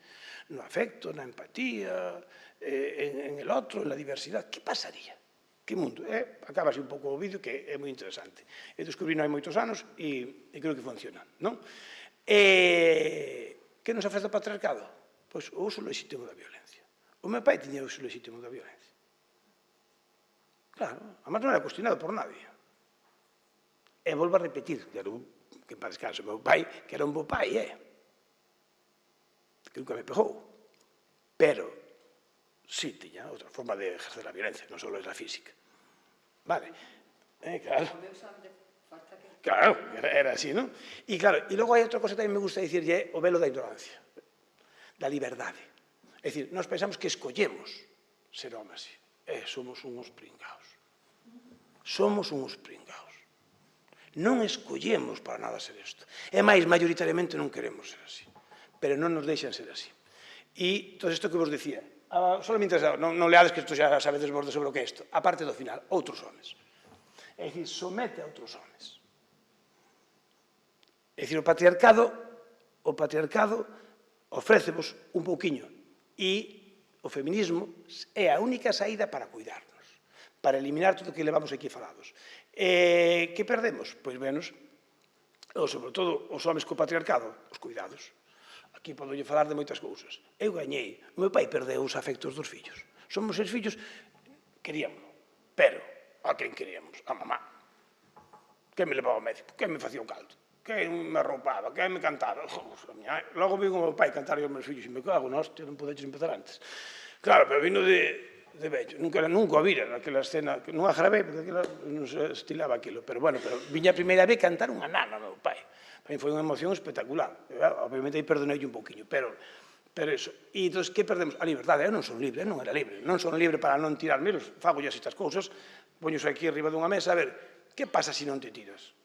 Eles teñen moi claro. Gallina, cobarde, maricón, non podes, tes que facelo. Ti non podes, tes que ser como ti queres ser, non? E moitas veces incluso a vida. Aí o que lle poño é estadísticas. Como os homens morremos moito máis en todos os niveles, non veño a falar eso. Pero basicamente o que nos ofrece o patriarcado é poder, non? E sobre todo, é o tema, o dereito ao sexo. O sexo é o tema dos obradoiros. Hai máis, intento reconstruir outro, pero ao final é o que están esperando. Porque eu comento, incluso, vou comentar a vos, como a mí me levaron a prostitutas aos 14 anos. Claro, e entón, pois, bueno, eles levan logo unha excepción, porque, claro, ao final non é o que les esperan. Entón, pois, eso teño para enjachalos un poquinho, e algunhas cousas máis, non? Pero, entón, pois, eu fago esta relación, non? Esta frase a veces non gusta escoitar, pero probablemente nas nosas familias, en casi todas, os nosos pais violaron as nosas mães. En moitas familias. A miña compañera dime que non diga esa frase, pero eu sigo a dicindo. Porque creo que lle pareceu moi forte. E despois, eu cheguei, costoume, e sigue me costando dicir isto. Sigue gustando porque, claro, porque a veces incluso queres a unha persona que está a tu lado e non é a mellor persona del mundo. Es que falábamos antes, el deseo, las pasiones, el amor, claro, eso non o vamos a solucionar hoxe, pero, bueno, podemos falalo un pouquiño. Pero, sobre todo, importante é o patriarcado ofrece todo o que vimos antes nas imaxes, pero só consigue o qué? El derecho al sexo. En la familia e en la prostitución, e en el porno como escuela ahora. Non hai máis. Eu teño dereito a comprarme o corpo dunha muller. E iso está tan interiorizado en nós, e a usalo, está tan en nós, e aí me meto, está tan interiorizado en nós, que claro, que ao final realizas prácticas que non son as desexables. Como lle digo a eles, eu, ao mellor, probablemente a primeira felación que me fixo aquela miña moza non lle apetecía moito. Apetecíame máis a min. Claro, se non vamos a recoñecer isto, entón non me creo o discurso de ningún home. De ningún home, O outro non me creo. É dicir, independentemente de que seas moi boniño, que queiras. Entón, a partir de aí, creo que aparece... Entón, a partir de aquí, que autoatribucións, que me dou a mí mismo? Pois, bueno, pois eso. En la familia, aquí mando yo. E la violencia pode ser aos nenos tamén, non? A parella, non? E a todo o entorno. Os animais. O pai era un animal, cos cans. Por exemplo, a violencia que tiña interna, pois, levaba aos cans. Eu sufría como un pequeno, como lle pegaba aos cans. Vivíamos nunha violencia, e además non podías cuestionala, non? O uso romántico da violencia, onde se ve? Na escola. E estas partes positivas, aí discrepo un poquinho contigo. É certo que a escola non é un lugar seguro, pero sí o podemos facer un lugar seguro. Non todas as escolas son iguales, os institutos. E podemos poñer moitos exemplos, logo si credes. Non todas son iguales. Poño un exemplo. O cuarto de ESO, alumnos que teño repetindo este ano, que acaban de chegar de outro país. Entón, tuveron un conflito no fútbol, generador de conflitos nos patios, e quedaron fora para pegarse. Ven unha nena, entón, a onde vou? Uso romántico da violencia. El non podía non ir, el tiña medo. El tiña medo a ir, pero tiña que ir. Tiña un mandato, esa falta de libertad que temos os tíos, porque é mellor morir que ser cobarde. Isto está aquí, en las heridas del guerrero. Isto é algo que temos aquí. Entón, iso non o tedes vos. A muller, por iso, eu, nese sentido, facemos estas cousas, que claro que eu como telos, como desexo, creo que algún día teríamos que falar de seres humanos, e temos que empezar xa. Pero, mentras, temos que intentar atender esta socialización diferenciada que temos, non? E, entón, a muller permíteselle máis a cobardía. A nos está totalmente sancionada polo grupo de pares. Chamo yo, ahora veredes, fuerza maior, te da en filmín. E é como se cuestiona, é boísima, mas te riste un pouco. E, ademais, curiosamente, quen transmite o patriarcado aquí moitas veces é a muller, é moi interesante. Porque francesa belga é moi interesante. E como preguntas incómodas que podíamos facer, Martina, dicía eu, é erótico un hombre cobarde? Claro, é dicir, é erótico un hombre cobarde? Claro, son preguntas moi incómodas. Pero que hacemos, e que a mí me están aquí na cabeza, non? Entón, bueno, decía que isto, ao final as nenas viñeron ao xunto de min, eu falei co rapaz, expliqueille, estuve en eses 5 minutos desta formación express que nos institutos, que neso sí que ten razón, que hai que facelo así, polo pasillo, collino, saqueino de clase, vamos a falar un rato. Entón, faleille, empecé a falar da súa mãe, da súa avó, de como iban vivir cualquier situación que se dera. Porque o patriarcado só te ofrece dúas cousas. Vas alí, e lle das unhas hostias, e te vas a cárcel, ao mellor. Ou che dan la ti, te vas ao hospital. Genial. Las opciones, la disyuntiva es una maravilla. No, es decir, es de una inteligencia supina. Entonces, mira, a outra pasa, pensa, e que non te afecte. Busca outro camiño, que non te afecte, que te van chamar cobarde. Que máis dá? Se non os vas a ver nunca máis. E o rapaz, ainda me agradece hoxe, que volve a estar, repetido pobre, volve a estar en cuarto de eso. Podía poñer moito máis exemplos. Bueno, a violencia con respeto. É dicir, os rapaces só se respetan os malotes. Os malotes, non? Ou, bueno, o coplacer, que é onde tamén quería chegar. Entón, xa rapidamente, creo que me soltei moito rollo. Entón, que hai unha violencia epistémica. Non vou ler, te diré este libro, por exemplo. Estaba no meu departamento, hai 4 anos, cando cheguei ao instituto, por que os hombres, non sei que facía ali, ni que o comprou, prefiero non investigalo. ¿Por qué los hombres no escuchan a las mujeres? ¿Por qué los hombres no escuchan y las mujeres no entienden de mapas? ¿Por qué somos tan diferentes y qué hacer para llevarlo bien? Y alguno diría, es como tú, Pepe, que sepa pornografía, pero hai un antes. Pois, cuidado que non son as redes sociais. 25 millones de ejemplares vendidos en los años 90. Si leéis este libro, traía aquí esto para leer, es de una violencia supina. Aquí dicen cómo, aquí, las mujeres tenéis que, lo que a mí me enseñaron, tiene que ser una dama en la casa, en la calle, y una puta. Esas frases, está aquí. Está aquí, tienes que poner la lencería, y como hay una tendencia, los hombres las ven como puta. Y entonces, pues, claro, isto está aquí, este discurso epistémico, é dicir, que vos podo así falar, é o que levou a isto, o contradiscurso, a violencia epistémica é isto. A violencia epistémica era Aristóteles, que eu nunca o vi así. A violencia epistémica era Kant, era Schopenhauer, era Nietzsche, era unha violencia epistémica. E a día de hoxe, a violencia epistémica que eu topo con meus nenos é isto. É este discurso e a negación de violencia de xénero. Con a nena outro día en cuarto de ESO, me volvió a hablar das denuncias falsas. Claro, entonces, como desmonto isto? Pois non nos queda outra cousa que ciencia. É que non llevo xe outro camiño. Aí temos que educar na verdade. Eu digo o primer tema, 3 meses a falar da verdade. 3 meses. Pero claro, cando temos onte comparecencias no Congreso, co tema da Dara, con ese nivel de negando os feitos, cando se negan os feitos é moi difícil. Porque a partir de aí aparece a religión. Claro, non hai outra cosa, el dogma e un ideario. Entón, a única solución aos nenos é isto. Entón, esa é a parte do obradoiro, é ir contra este discurso. Porque, cuidado con isto, non o desvaloricemos, porque non é só das redes sociais. Leva moitos anos entre nós ese discurso. Non era tan público, tal vez, pero leva moitos anos. Eu tinha compañeros de filosofía que decían que, bueno, que la mujer no folla porque el instinto no le va para aí, porque está eligiendo al mejor gen. Isto dixeron a mí nos anos 2000, un compañero de filosofía. Eu tuve que dicir que non follaba porque era feo, pero dixenlle así, pero claro, porque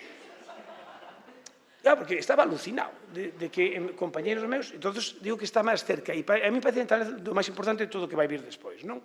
E logo a negación da violencia de xénero, que sí, que é unha cousa que non só podemos atallar, non se me ocurre máis que con datos, rápido. O que vos dicía antes, a violencia familiar, estas son violencias que salen dos obradoiros, a figura paterna, non? E a xustificación de que unha hostia a tiempo, eso sigue existindo. Esa violencia está, sobre todo, en lo masculino, máis que no femenino, pero no masculino, nos homes, é onde sale máis. E aquí eu tive que chamar a pais para decirlle abraza a teu fillo. Deixa de chamarlle, como era aquel que chamaba, era inútil de mierda. Pero isto non é uno. A pregunta que lle fago aos nenos, non a trouxen aquí, a pregunta que lle fago, como é teu pai? Son anónimas. Non? Pois, poño moitas cousas. Lo habitual, pero estou falando dun 40-50%, non teño un estudio feito, se crees todos os datos todos, teño miles de nenos que me escribiron eso. E a maior parte de nenos, pero unha porcentaxe de, bueno, a maior parte non, a maior me minto porque non teño datos, pero de un 30% 40% para arriba, eso sí que podo aseguralo, teñen pais violentos. O problema é que eles justifican a violencia, que non demos roto ese círculo, que é o que quero intentar, é o que eles fagan, que rachen os círculos cos seus fillos. Non hai outra opción. Eu non vexo outra opción. E aí creo que os homes temos un imperativo ético, un imperativo político, está claro, non? Pero, ademais, creo que desde o feminismo como estrategia, como dicía Belhus, temos demasiado poder para non sumar ao xoito feminista. Temos moito poder. A miña palabra ten máis poder que a vosa, que a túa. É dicir, sinto. Entón, eu teño que usalo para algo. Eu salgo aplaudido dos obradoiros de feminismo. E non é porque xa yo, é porque nunca se lles fala deso. E dese xeito, e desde outro óptico. E logo, segundo, porque eu já estou arriba. Eu recoñezo ese privilexio que teño. Pois, hai que usalo para o ben, non? Outro elemento moi importante, bueno, pois así rapidamente, que é importante traballar con eles, é o que vos dicía antes, os insultos, toda esa violencia que teñen entre eles. Teñen condutas e formas de relacionarse violentas, xa hasta os saludos, as formas de relacionarse. Pero onte, segundo bacho, todos ali medio pelexando, xogando, bueno, como se vieras a dos rebecos, a dos así, unha cousa así moi primitiva, non? O grave deso non é ese xogo, o grave é que se fa moito daño. E o grave é que o gran irmán que vixía, o machinazi, que non te deja ser de outra forma. eu chamo así por o rollo de feminazis, que enseguida te soltan, non? Entón, pois, teño claro que eu non son o que son, porque teño el límite para salirte de lo masculino es que enseguida estás sancionado. E entón, ese obradoiro é moi importante para os nenos, sean heterosexuais ou non, que son de outro xeito, para os que non son heterosexuais, non? Ou para os que teñen xa outras realidades que moitas veces sufren moito. Pero si é certo que lles ven ben. Podo asegurar, que lles ven moi ben. Que eu lle diga que vi con homes. Que eu lle diga que fui un homófobo. Cando vivín con Rafa e Xoana, me sentaba, e eles se sentaban ao meu lado, anos 90, xa traballaba. Se empezaban a bicar e a morrear diante de min despois de comer, e eu puñame como un gato cando ve un can. Claro, por qué? Porque non tiña normalidade. Non tiña normalizado, tiña, si, na cabeza, si, iba a Tarasca, iba a rollos gays, iba a así, eu apoyaba toda a causa, pero non estaba en min, non estaba dentro de min. Pero logo, digo, a día de hoxe me dan besos, quedan así, quedan impresionados, non? Si, fan masajes, tal, e logo que hai que traballar esa idea que eles teñen de, que sigue existindo, de gay violador. Violador. Digo, ao mellor porque tú. Eu digo, así, ao mellor porque ti como home, crees que é como a ti. Non sei algo que dices de ti mismo. Aí sei un cabrón. Tens que verte. Non, tens que verte. A ver se estás indo a un lugar que non é. E aí onde lle digo como decía antes. Non? O meu fillo vai a ver o Celta, porque eu como sou moi futbolero, vai con dos amigos gays de Santiago, de Vigo, e vai a dormir ali. E digo, deixo o meu fillo máis seguro nesa casa que era do teu pai. Porque son home. Teñen que oír estas cousas, e tú sabes do que falo. Igual que cando ti e todos os que estades aquí, no mesmo exemplo que vos puxen antes, se ides solos pola rúa de noite e se vai unha muller, calquera que ti penses, estou seguro que prefires que a tua mãe, a tua amiga, a tua irmá ou calquer muller se atope con mulleres. Porque eu aínda non coñezo ninguna manada de mulleres que violen a homes. Algunos se ponen, como diciendo, sí, no. Pero que violen significa que te metan un palo por el culo. Eso es violar, hacer lo que no te gusta. A ver si vamos a pensar que... Y entonces, esta reflexión, dirías tú, joder, qué básico, pero non se fai, non se fala. Logo chega aquí xa, obviamente, isto xa se falou moito mellor do que... Só unha cousiña do que eu podo falar, que este é o tema, e a porno... Estou totalmente de acordo, é dicir, non é o porno o problema. Eu tampouco os proíbo. Eu digo, se queres facer unha palla, facedia, non precises de min, pero facedia. Claro, pero o porno existiu sempre. O porno existiu sempre. Sempre aconsello a Iglesia Románica de Cervatos, por certo. Se queres ver pornografía bonita, a Iglesia Románica de Cervatos, o románico erótico. No norte de Palencia, pero xa creo que xa é Cantabria. Preciosa, por certo. E ten, non vos digo nada, o que ten ali. Non o vou describir para que así vos quede para esta tarde. Vale. Pero vamos, trasladable en piedra al porno, al audiovisual. Vale, e ali fora. Logo, o que foi máis simpático, que non teño tempo de contalo, é a explicación dunha señora profesora que atendía o centro social e as 3 opciones de por que hicieran eso os cristianos. Pero non vou contar eso. Pero eso, e entonces, pois, que me interesa a min de todo isto? Pois, obviamente, eso da educación, eu digo, a que nunca vos comentaron unha película porno? Textos de filosofía, textos de lingua, pois vamos a comentar a película porno. Pensan que a vamos a poñer, claro, se non, poñer non a poñer, porque eu sei que non paso pin parental, pero non teño medo a falar. Nunca tive un problema, se me dices facer esa pregunta, xa vos la digo. Nunca veo un pai a... Tamén por qué? Porque son tío. Pero que significa ser tío? Sabedes o que lle digo? Digo, lle vou falar de pornografía, de prostitución, de sexo, tal. Se alguén non está preparado para isto, que se vaya. Ningún home se che vai. Non se vai ningún, porque entonces, bueno, le cae, vamos, todo ano, lo tienen claro. Entonces, desta forma, eu como soluciono pin parental. Entón, digo, o teu fillo quixo quedar. Ben, entón nunca houve problema con eso. O importante de eso do sexo é, dicir, si é certo, aí uso no meu, creo que fuches ti, a Rosa Cobo, o libro del placer de poder, que é un libro fantástico sobre isto, e, bueno, pues, describimos a película porno, as escenas que hai. A máis, eu xa non lle pregunto se o ven, xa nin cando ven, xa sei que ven, non? Entón xa, vale, son home, non vamos a falar. Entón xa quedan agachan a cabeza así, vale. A ver, a película porno de onde, tan tronto, bueno, aí onde me noto que son vellos, sempre digo, mismo, porque eles din vídeo, claro, digo película, claro, nos cando empezamos era película. E entón digo, vale, vídeo. Entón, pois, claro, entonces, como o pene se fai unha arma, todo isto, cousas como dicirlle básicas, repito, porque non son sexólogo, non fai falta a penetración para ter sexo. A lingua e a man son tan importantes nas relacións heterosexuais. Son tan importantes. Ni siquiera hai moitas mulleres que non sinten co coito. E logo onde eu levo a dicir, que problema tes? A pregunta é, que se espera dun home? Que la tengas grande, eyacular, todo el modelo del porno. Entón, o porno non é o problema, pero é certo que dá modelos, e modelos moi violentos que eu non tiven. Eu tiña esa violencia, pero non a tiña tan, non sei como dicirlo, como si a imaxe fixese un condicionamento máis operante, máis duro, no cerebro. Entón, nos, como digo de broma, nos chegamos ao sexo as apalpadas, nunca mellor dito. Un día tocabas unha cousa, outro día tocabas outra, non? Pero eles, claro, chegan ao sexo xa con un imaginario que teñen que logo trasladar aí, e iso. Eu teño feito cousas como leerlle aos pais, despois, algunha vez, que logo falei cos pais, leolle, bueno, ahora acaba a charla, 3 horas despois, dime, xa vos digo, 3 horas despois, xa do que falo. Digo que estou cansado, marcho. Pero vamos a ler unhas cousas para marchar. Entón empecé a dicirlle, mirade, que se espera dun home no sexo? Afogala, isto parece, afogala, darlle por outros lugares, facer que se arrastre, isto é o que hai. Igual que eu digo esta parte, que é o que hai, tamén son positivo.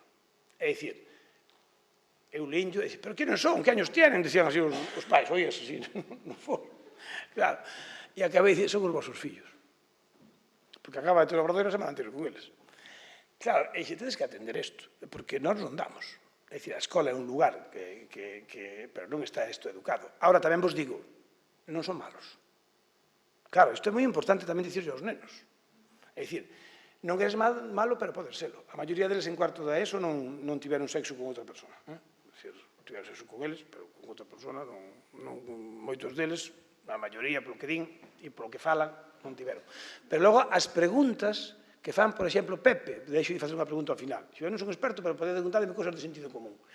E as preguntas que fan é, Pepe, que tamaño tiene que tener la polla para hacer gozar a unha mujer? Entón, son preguntas así, ai, Dios mío, a mí esta me dan pena, dan ternura, é dicir, cando me digo, este rapaz, pobriño, bueno, pero non é ele é unha víctima dun modelo.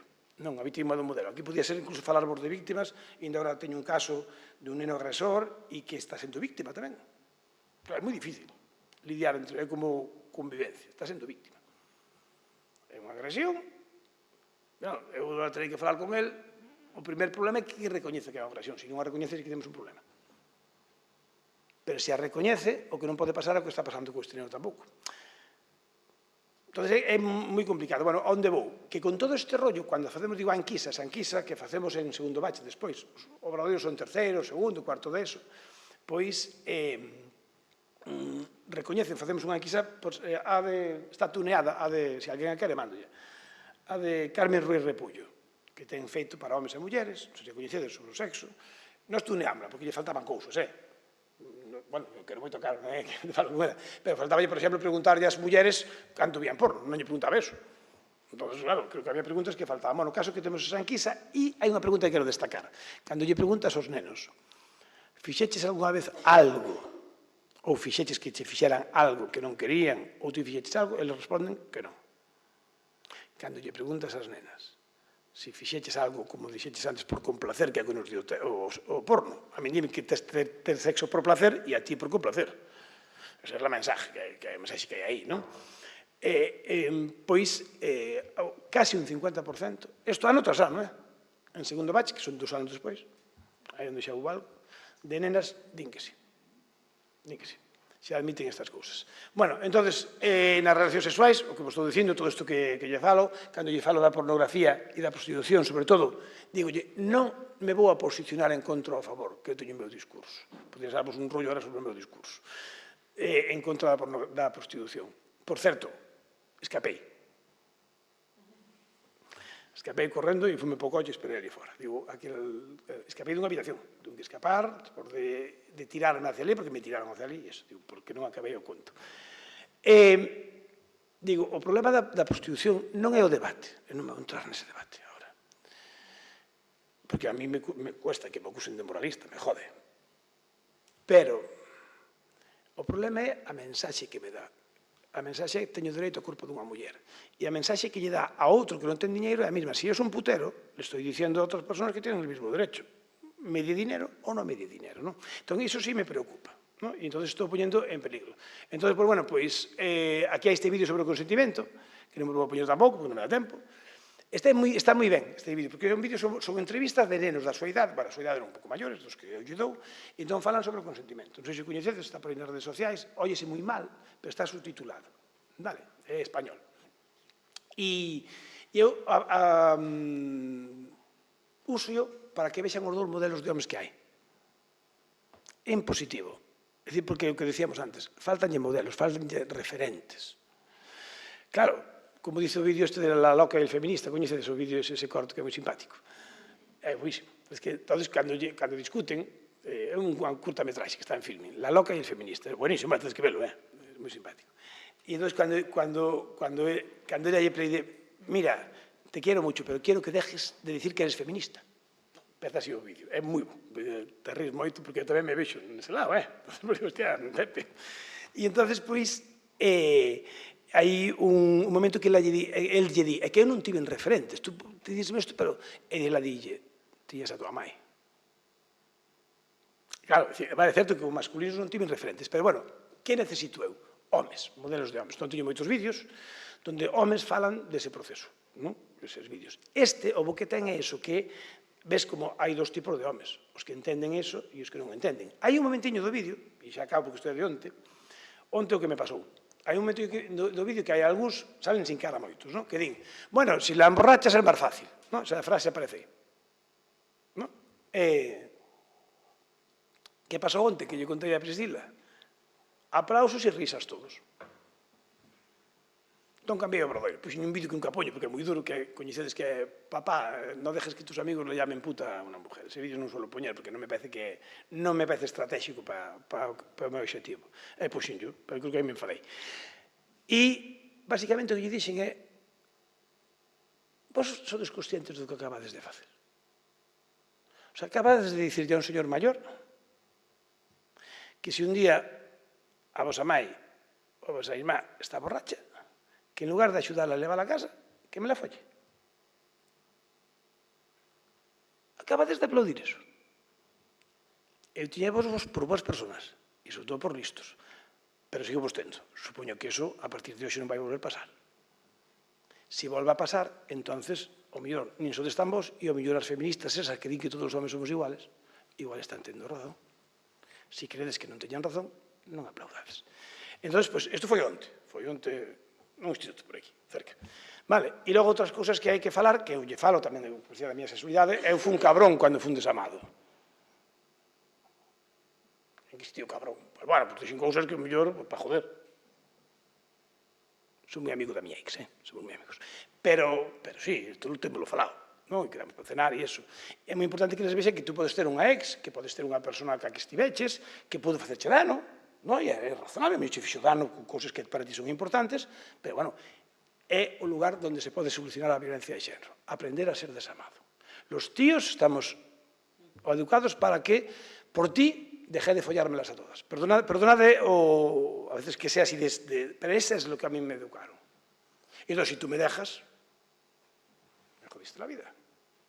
Entón, temos que ensinar a ser desamado, a que non pasa nada co desamor, que é normal, porque senón, bueno, o cambio de rumbo, pois, bueno, vou rápido. Canto me queda?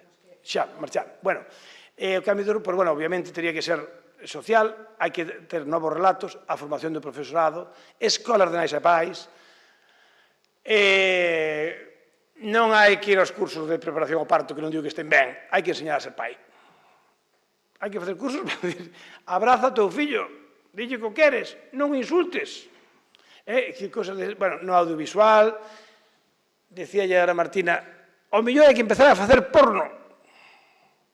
Eu digo desta frase tamén bruto, porque digo, se eles van a consumir no móvil, pois a mellor hai que empezar a educar a través de vídeos. Non lo sé, porque eu vexo que isto, eu levo anos e anos traballando e que sigue lo mismo, non? Entón, eso, o que non lle gusta a Martina, eu poño de afectivo, por qué? Si queren cuidadosos, si queren, a veces uso a palabra cosexualidade, é dicir, só lle digo aos rapaces, mira, están ali as nenas sola falando, claro que queren ter relacións sexuais, pero a cantos tíos se ten que follar unha tía para que tú lle chaves puta? 2, 3, 4, 5, pero tú eres gilipollas.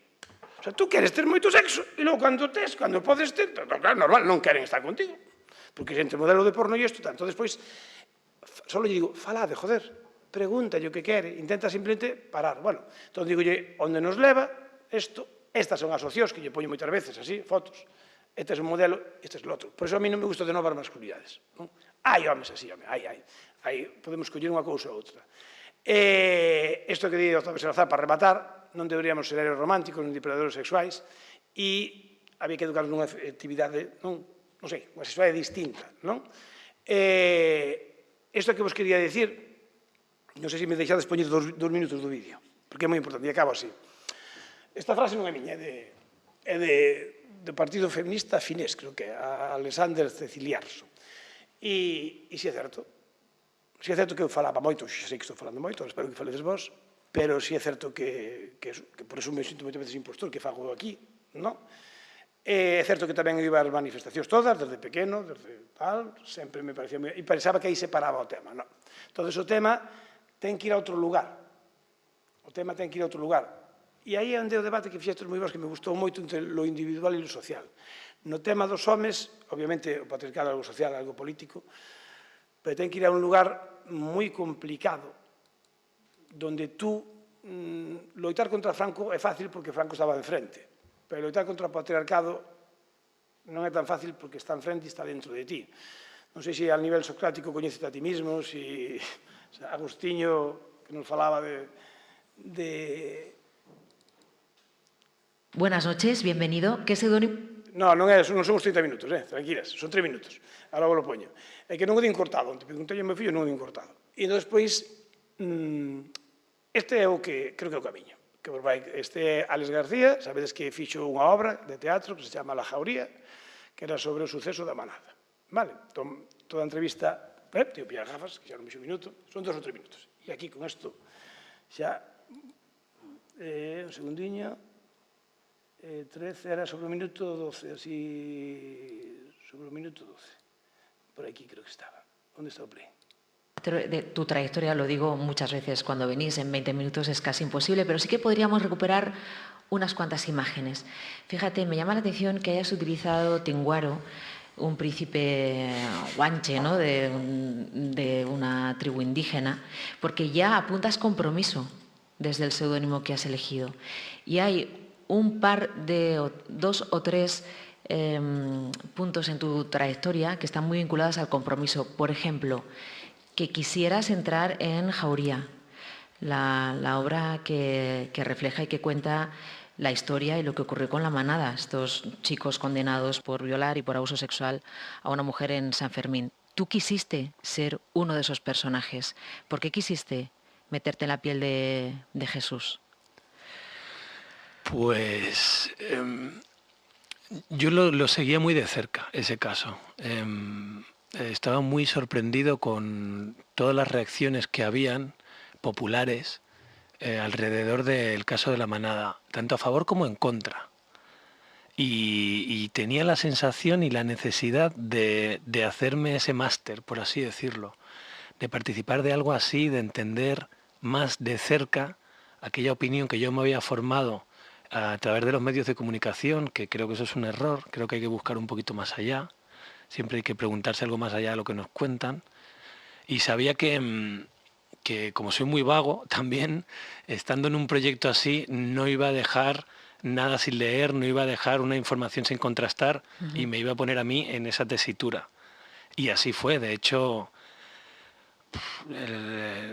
de alguna manera, eso se juntó con Antidisturbios, que te adelanto ya pasos, pero es que fue así y llegué a pasarlo mal porque de hecho descubrí comportamientos míos y sigo descubriendo que todavía los tengo que mejorar, que los tengo como adquiridos, los tengo incorporados, y detrás de este chaval aparentemente majo y comprometido, y que yo sé que eso existe y soy así, todavía hay un tío que puede hacer daño y que puede poner a una amiga o una chica en una situación violenta. Y eso en la manada, en Jauría, teniendo que hacer los personajes de la manada, era una muy buena manera de conocerme más a mí mismo. Un poco de encontrar tu parte machista, ¿no?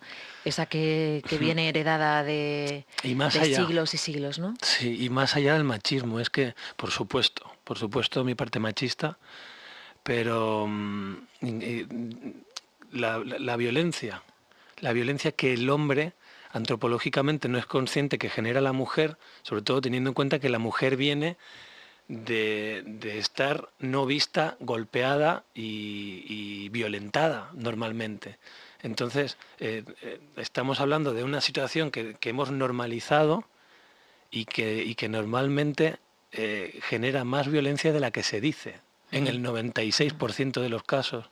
Y yo he descubierto que yo participaba muy activamente de eso, sin llegar a extremos. En algún momento sí he podido estar cerca de eso y me ha hecho, bueno, yo todavía me sigo tambaleando de cuando eres consciente, de cuando abres una puerta, que tu cuerpo se descoloca y no sabes dónde ponerlo, porque dices, Dios mío, ¿cómo hago yo para gestionar esto? Porque es que soy así.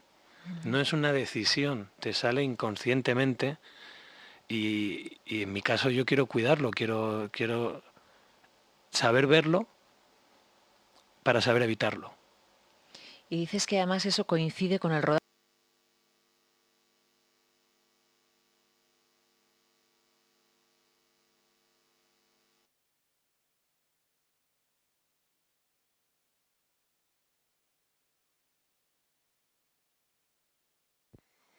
Evidentemente que pagaba moito a pena convencer aquí a Pepe de que fixera esta reflexión de a experiencia a teoría, da praxe a teoría, e que reflexionara sobre algo tan difícil como é a identidade, sobre como nos construímos, ¿no? Porque el escoitome que leva dentro, as mulleres que levamos dentro, a culpa, todo ese intrincado mundo, ¿no? que queremos cambiar. Entón, temos uns minutiños para preguntas, reflexións, sugestións. Nos quedaron moitas cosas aquí na cabeza, non? Vendo o difícil, non? Que ese lema de Beauvoir, non? Sabes que o feminismo é unha transformación colectiva, non? E unha forma de vivir individualmente, pero claro, individualmente a complexidade, non? Que ten nas diferentes etapas da vida e que ao fondo, non? Que temos que fiar, claro, cando os medios de comunicación nos fan esta pregunta o 25 de novembro, seguro que Priscila ya acaba de hacer, cal é a fórmula máxica, que hai que facer, en que estamos fallando? Todo. Claro, como coller unha coiteliña analítica, non ir, claro, punto a punto. Os centros de ensino, claro, cando se mira para eles, cando fai Pepe iso? Cando se fai os equipos de igualdade do traballo? Nas horas libres. Iso sí, despois de ter os 300 alumnos que vemos, 200 e pico que temos, Pepe máis somos de filosofía, pois cada curso. Compañeiros, claro. En que momento facedes os fundadores? Dentro do que é a organización... Bueno. Porque dices que son de 3 horas. Non, os dos eu estou xa no meu centro todo o ano. Bueno, o teu centro sí. Claro, fago todo o ano e fago intervencións moi puntuais, non? Por exemplo, esta que che acabo de contar, podeche poñer intervencións concretas. Agora te pediume outra compañeira para... Claro, estar nun centro, por eso eu cando digo que cando vou a un centro non debo ir a un centro a falar cos nenos. Eu paso moi ben. Eles tamén o pasan ben. Simplemente me canso un pouco, pero nada máis. E emocionalmente a veces me canso un pouquinho, porque hai nenos que me chegaron a dicir que cambiarías do teu pai, pois que deixe de vir borracho e me faga cena algún día, estas cousas, oír estas cousas, e logo marchar e deixar ali ca súa merda. Sí, sí. A veces digo, yo estar haciendo bien. O sea, poniendo yo aquí todo isto a flote e logo me voy. Que fago? Si digo ya orientadora, digo ya xefe de estudios, continuade por aí. Por iso o ideal é que eu, a través do CAFI, dicías ti, eu dou material, todos estes vídeos, estes, todos os que teño, e e doulle xa o que eu non tiña, que é unha presentación feita para poñer a andar. Preguntas, cousas, e xa está. Todo o ano, non? Todo poder facer nas titorías. Cando eu comecei, tiña poder. Era o xefe de estudios. Entón, aí resultoume fácil, non? Que a miña compañeira Sonia de Matemáticas, que tamén sería bo que escoitarandes algún día, porque ten un discurso moi bo sobre o que dicían tamén elas aquí, sobre o sexo como algo positivo e as nenas, e todo o que fai ela que as nenas, pois facíamolo así. Entón, eu que collía, daquela, collía as clases de religión, levaba ben cada religión, collía de religión, a titoría, facía cosas así, logo facía horario xa para que me cadraran así, claro, tiña poder. Entón, cadrábame eso, e entón xa eso resultoume fácil, non? Como podes facer na ESO, nas titorías? Pois, en vez de facer seguido, pois, bueno, pois, faz un proxecto de 8 10 intervencións, pero 8 10, fanche faltou máis, Que pasa? Que ao ser todo xunto, ao facer de 2 3 horas, chegas a lugares máis fáciles, porque tens que relaxalos. Nos o conseguimos no centro, que non pudo haber Pepe porque estabas a tope, pero sí que llevamos outros compañeros. Bueno, porque a dirección tenía ese concepto de suspender as clases 3 horas cos de cuartos, dividimos, non digo que non haxa reticencias de algún profe, de algunha profa máis, todos os profas que... Pero, bueno, despois, claro, as direccións hai, porque es que 50 minutos é imposible, se queres hablar con eles, aí me tocou coller as nenas, que me parece, para mí me resultaba máis fácil, non? Que tamén escoito cosas que nunca escoitara, tendas por separado, realmente, que nunca escoitara. Onte. Realmente, que nunca escoitara. Pero iso ten que ser equipos directivos, porque claro, nos isto é quitando as horas de aula, porque además ahora non temos ninguna materia, ni igualdade, ni nada, que, o sea, e en bacharelato non hai titorías, entón en bacharelato é unha época tamén moi importante para contrastar coa ESO, porque hai moita diferencia para traballar, pero que non, literalmente, non hai tempo. Logo outras cousas, por exemplo, perdón, cando levamos un dos premios que falaste este, eran uns 3.000 euros, entón usábaios para o equipo de igualdade e estas cousas, levabaios a Guimarães, de excursión, e logo tíamos 10 horas de traballo de igualdade. Claro, pero logo facíamos cousas divertidas.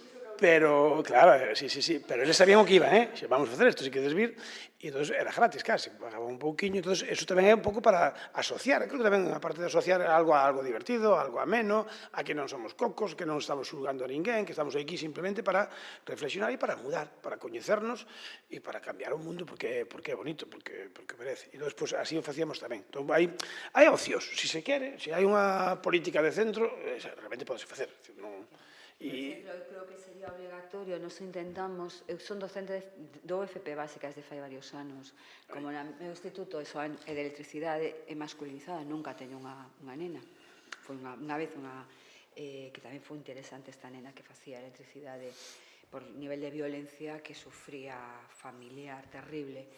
E claro, aí eu pulo moito, non, co equipo directivo, pero noto moita reticencia por parte dos compañeros dos ciclos. Ese é o problema. Moitísima reticencia, cando realmente o alumnado, se os de cuarto de eso necesitan estes aí unha cousa, non se os podeis de imaginar.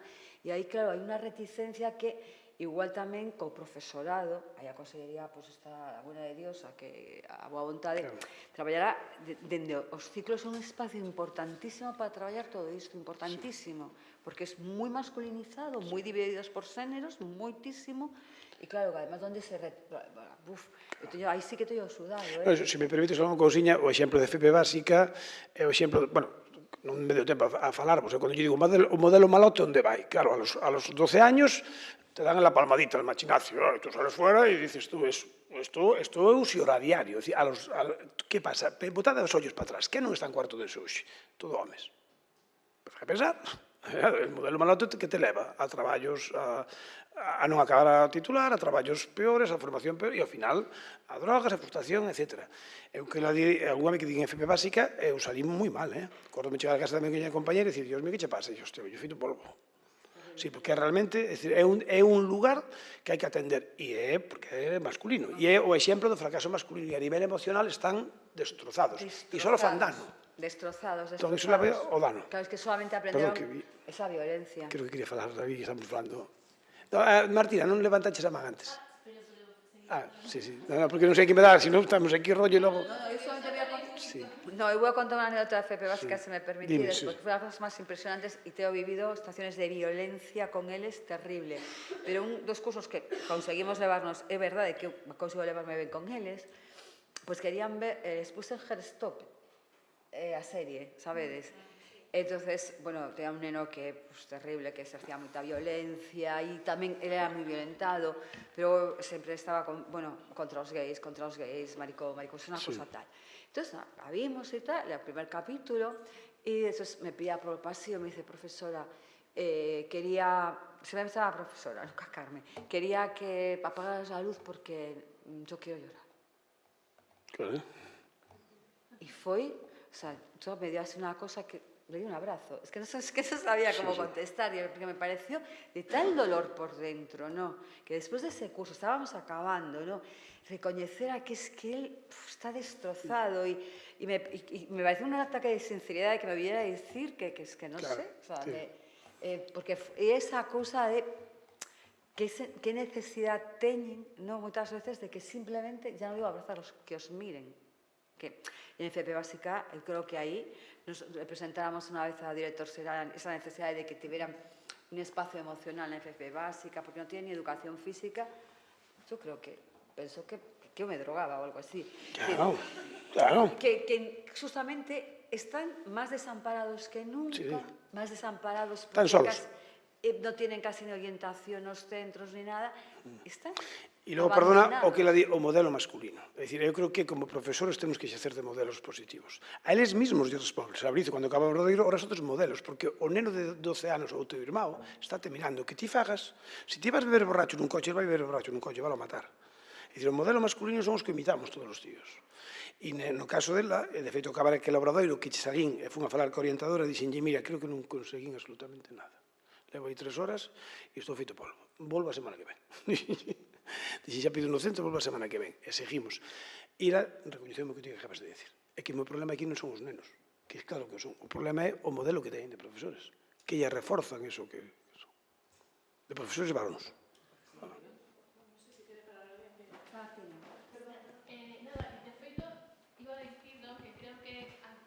Grazas. Creo que Pepe contestou un pouco a túa pregunta. É como, pois que quizáis unha cousa a facer polas persoas adultas é ter conversas honestas sobre temas difíciles e incómodos, non? Relacionados con iso. Creo que a túa ponencia foi unha resposta, non? A unha pregunta que quedou aí despois da nosa. Quizáis podemos chegar a un acordo de quitar afectivo por humanizado, quizáis, non? Sí, perfectamente. Porque ao final temos unha educación sexual porque é imposible non tela, non? Que ti o explicaches moi ben. E unha aprendizaxe como moi deshumanizada. Quizáis podemos falar de educación sexual humanizada. Sí, perfectamente. Chegar aí un consenso. Unha pregunta que dixeches ti, que se me ocurriu, que como é erótica unha muller libre, valente. E me viu a cabeza un comentario que me fixo unha das miñas profesoras do máster en sexoloxía. Me dixo, así, falando de relacións, de ligar, destas cosas, me dicía, Martina, ti cos homes vai ter moi difícil, para ter unha relación. Como con... Non, realmente, claro, que os homes buscan outras cousas. E se me quedou como super grabado aí iso, non? Sí. Sí, claro. Como... Que cousas estas, non? E cando dixeches, se me viu isto, e me acordei diso. E o que diste da ciencia me parece como moi importante e tamén isto que abordas, non? A parte emocional. E me acordei dun científico que saiu fai pouco na tele falando do cambio climático que dicía é que claro, a xente moitas veces prefire creer unha mentira que afrontar unha verdade dolorosa, non? Como tamén estas dúas cousas, a ciencia e abordar as emocións. Moitas grazas pola ponencia. Gracias a ti. Sí, eu só comentar con respecto a eso, sí, que cando digo de afectivo sexual, para que non é para xustificarme, que sí, a veces pues, falo de sexualidade, poño cosas como esas, ainda que teñades unha relación puramente pasional, que sea puro sexo, carne pura, digo así, non sabes ni el nombre de esa persona, estás incluso en oscuro y ni ves a cara, pero lo estás pasando que te cagas, te entrega su cuerpo y tú le entregas el tuyo. ese cuerpo merece un respeto. Isto, e ahora non quero entrar na polémica, isto uso tamén para el argumento de que las cajeras de supermercados están más explotadas que las putas. Digo, la cajera de supermercado estará muy explotada, pero hay un universo que es el último lugar de la libertad, de su piel para dentro. Y tal vez es el único que le queda, vale. Entonces, eu aí, a partir de aí, non son capaz de entender que ese traballo, pois, sexa un traballo. Igual que facer de can. Se a mí me paga alguén de 1.000 euros ao mes e teño que ir de can 8 horas ao día con toda a seguridade social pagada, hai algo indigno en eso. Non sei moi ben que é a dignidade. Levo toda a vida con eso, non o sei moi ben. Pero creo que, como dicía Kant, aquí vou usar o machista, a dignidade non ten prezo. O que non ten prezo ten dignidade. E o humano non pode ter prezo. Esa é un pouco a miña idea. Non con respecto a eso. Non o sei moi ben. Tampouco teño claro, O sea, teño dudas. Sí.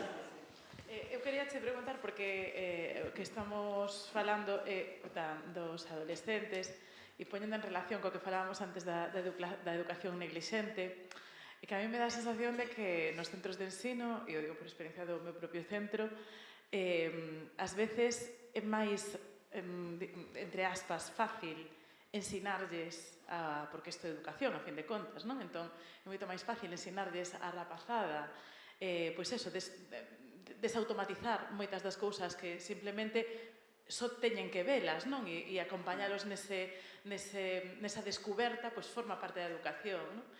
Pero a mí me dá a sensación de que o tema neglixente ven do profesorado.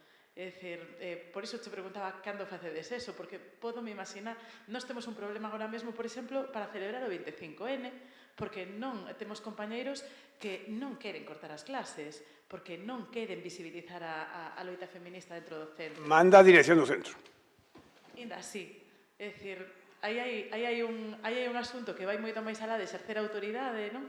Que é, efectivamente, ter como isto estructural e isto social, é dicir, por moito que grupos de nais ou pais queiran implementar os vosos oradoiros, quen realmente necesitaría esa formación é o profesorado, son os formadores. É dicir, non pode ser que sexa difícil implementar un protocolo porque o profesorado, o curso ten que ser para os profesores, non para os rapaces, claro, pero por suposto para os profesores. É dicir, que eses grupos de FP teñan un modelo, un referente, que basicamente o mesmo referente que queremos educar neles, pero non intervimos sobre os seus profesores, entón é prácticamente inútil, non? Porque van esquecer 2 días despois o obradoiro revelador que tiveron.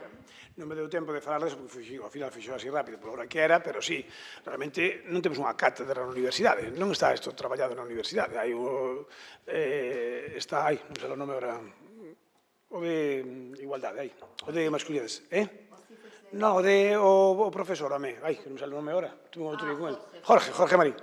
Estaba ahora, antes falaba de corrido, non son vello, ahora non falo de corrido.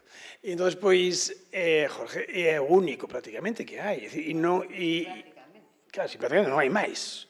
É dicir, entón, isto metelo nos currículos, metelo na formación. Agora, por exemplo, se a min chamaron, estuve dando no máster de profesorado, 12 horas o ano pasado, na Coruña, claro, pero como se hai que implementarlo incluso nas programacións. E, obviamente, o que hai que dirixirse aos homes. A min, cando me chaman, a algún centro, digo, tedes homes, por que para falar vos a vos, máis ben me enseñades vos a mí?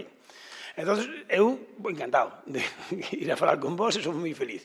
Pero tedes que traer algún home, senón isto non vale de nada. Hai algún home que quera revisarse, senón isto non é creíble. Entón, claro que aí é onde hai que ir. Hai que ir ás programacións, hai que ir aos medios de comunicación, hai que ir a series, a serie está Macho Alfa, que é unha merda, non? Pero claro, un día falei que non vale para nada, hasta pongo das denuncias falsas, mira que non hai bromas para facer, joder, e pongo da denuncia falsa, mira que, joder.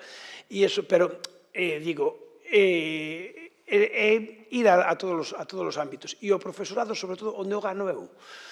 E xa remato, é que isto sería para outra charla, é dicir, eu demostro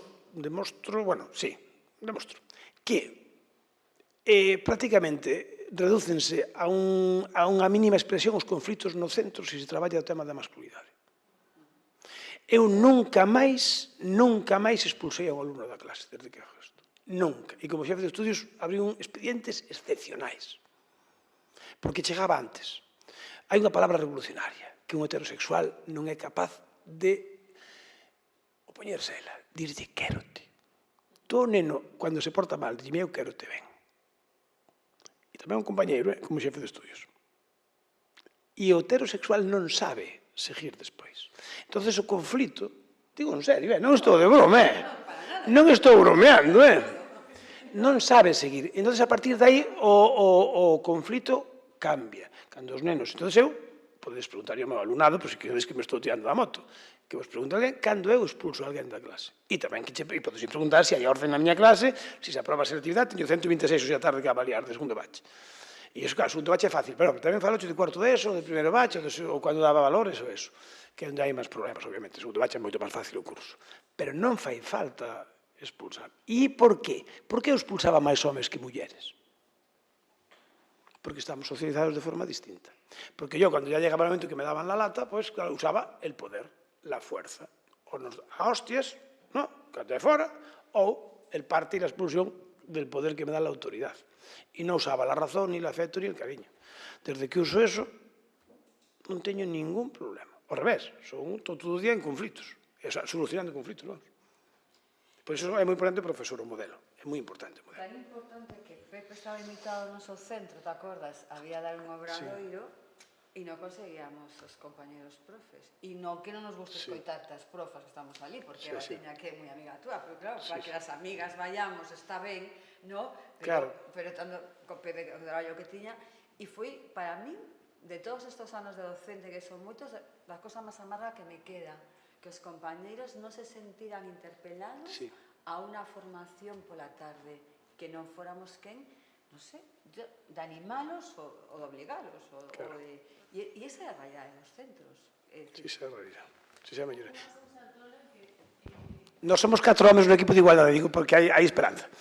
Xusto hoxe pola tarde vou dar unha charla que vai ser online para profesorado, porque nun centro de ensino que lle concederon unha subvención para facer actividades de educación sexual, hai unha oposición por parte de X persoas do centro para facer isto, e entón tivemos que iban perder a subvención e tivemos que buscar o xeito de facer as actividades coas familias online, fora do horario escolar, e co profesorado online, fora do horario escolar. E hai algo que é estructural, que está pasando, que vai alén da vontade da xente que queira facer as cousas distintas e que é moi estructural.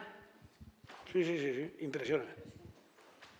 Bueno, despois desta impresión final, non? De que temos que, eu creo, se me permitides, falta vontade política tamén, porque a formación do profesorado non debe depender do profesorado. Existen as escolas de magisterio, existen os cursos de formación do profesorado, existen as materias, existen as obligas nos centros, e creo que non hai na última lei educativa sanada de nada, que é esta última que padecemos. É dicir, eu creo que aí sí que hai instrumentos legales en este momento, pero que non hai políticas de igualdade efectivas. O sinto, eu por lo menos o vivo así, é dicir, estamos como unha especie de bloqueadas aí en as campañas de todo o Concello facendo formación, todo está, pero que ocurre? Porque as administracións educativas neste momento non obligan, non hai esa vontade, non hai ese interese, e como hai tanto medo a un enfrentamento coa ultradereita, pois a dereita se suma aí e vamos virando, é dicir, estamos virando, é dicir, que o deixo aí, pero eu creo que sí que habría, que non hai vontade política. Non hai, e hai que ter cuidado coa esquerda, porque a mí está deixando de lado porque... Claro, como hai medo. Porque a dereita e a ultradereita do poder revolucionario do feminismo deuse moita conta, cando, sobre todo, despois da manada, digo, falo de España ahora, pero podemos falar de outros lugares, e foi moi potente aquilo, e entón ese contradiscurso é por algo, porque incluye todas as revolucións o feminismo, todas. E claro, iba a ámbitos que realmente pode cambiar a estrutura social. Entonces, por eso se daron conta e vai ser a oposición é el feminismo. Bueno, pois que sea unha boa jornada pola tarde que por problemas familiares non me podo quedar e... Bueno, e eu por avaliación, teño segundo bache, teño que ir a avaliación, tú sintes. Estaba moito mellor aquí, desde as 4 da tarde ás 8. E gracias ás que permitiron que hubiera este cambio para que Pepe nos acompañara. Moitas gracias. Eso, moitas gracias.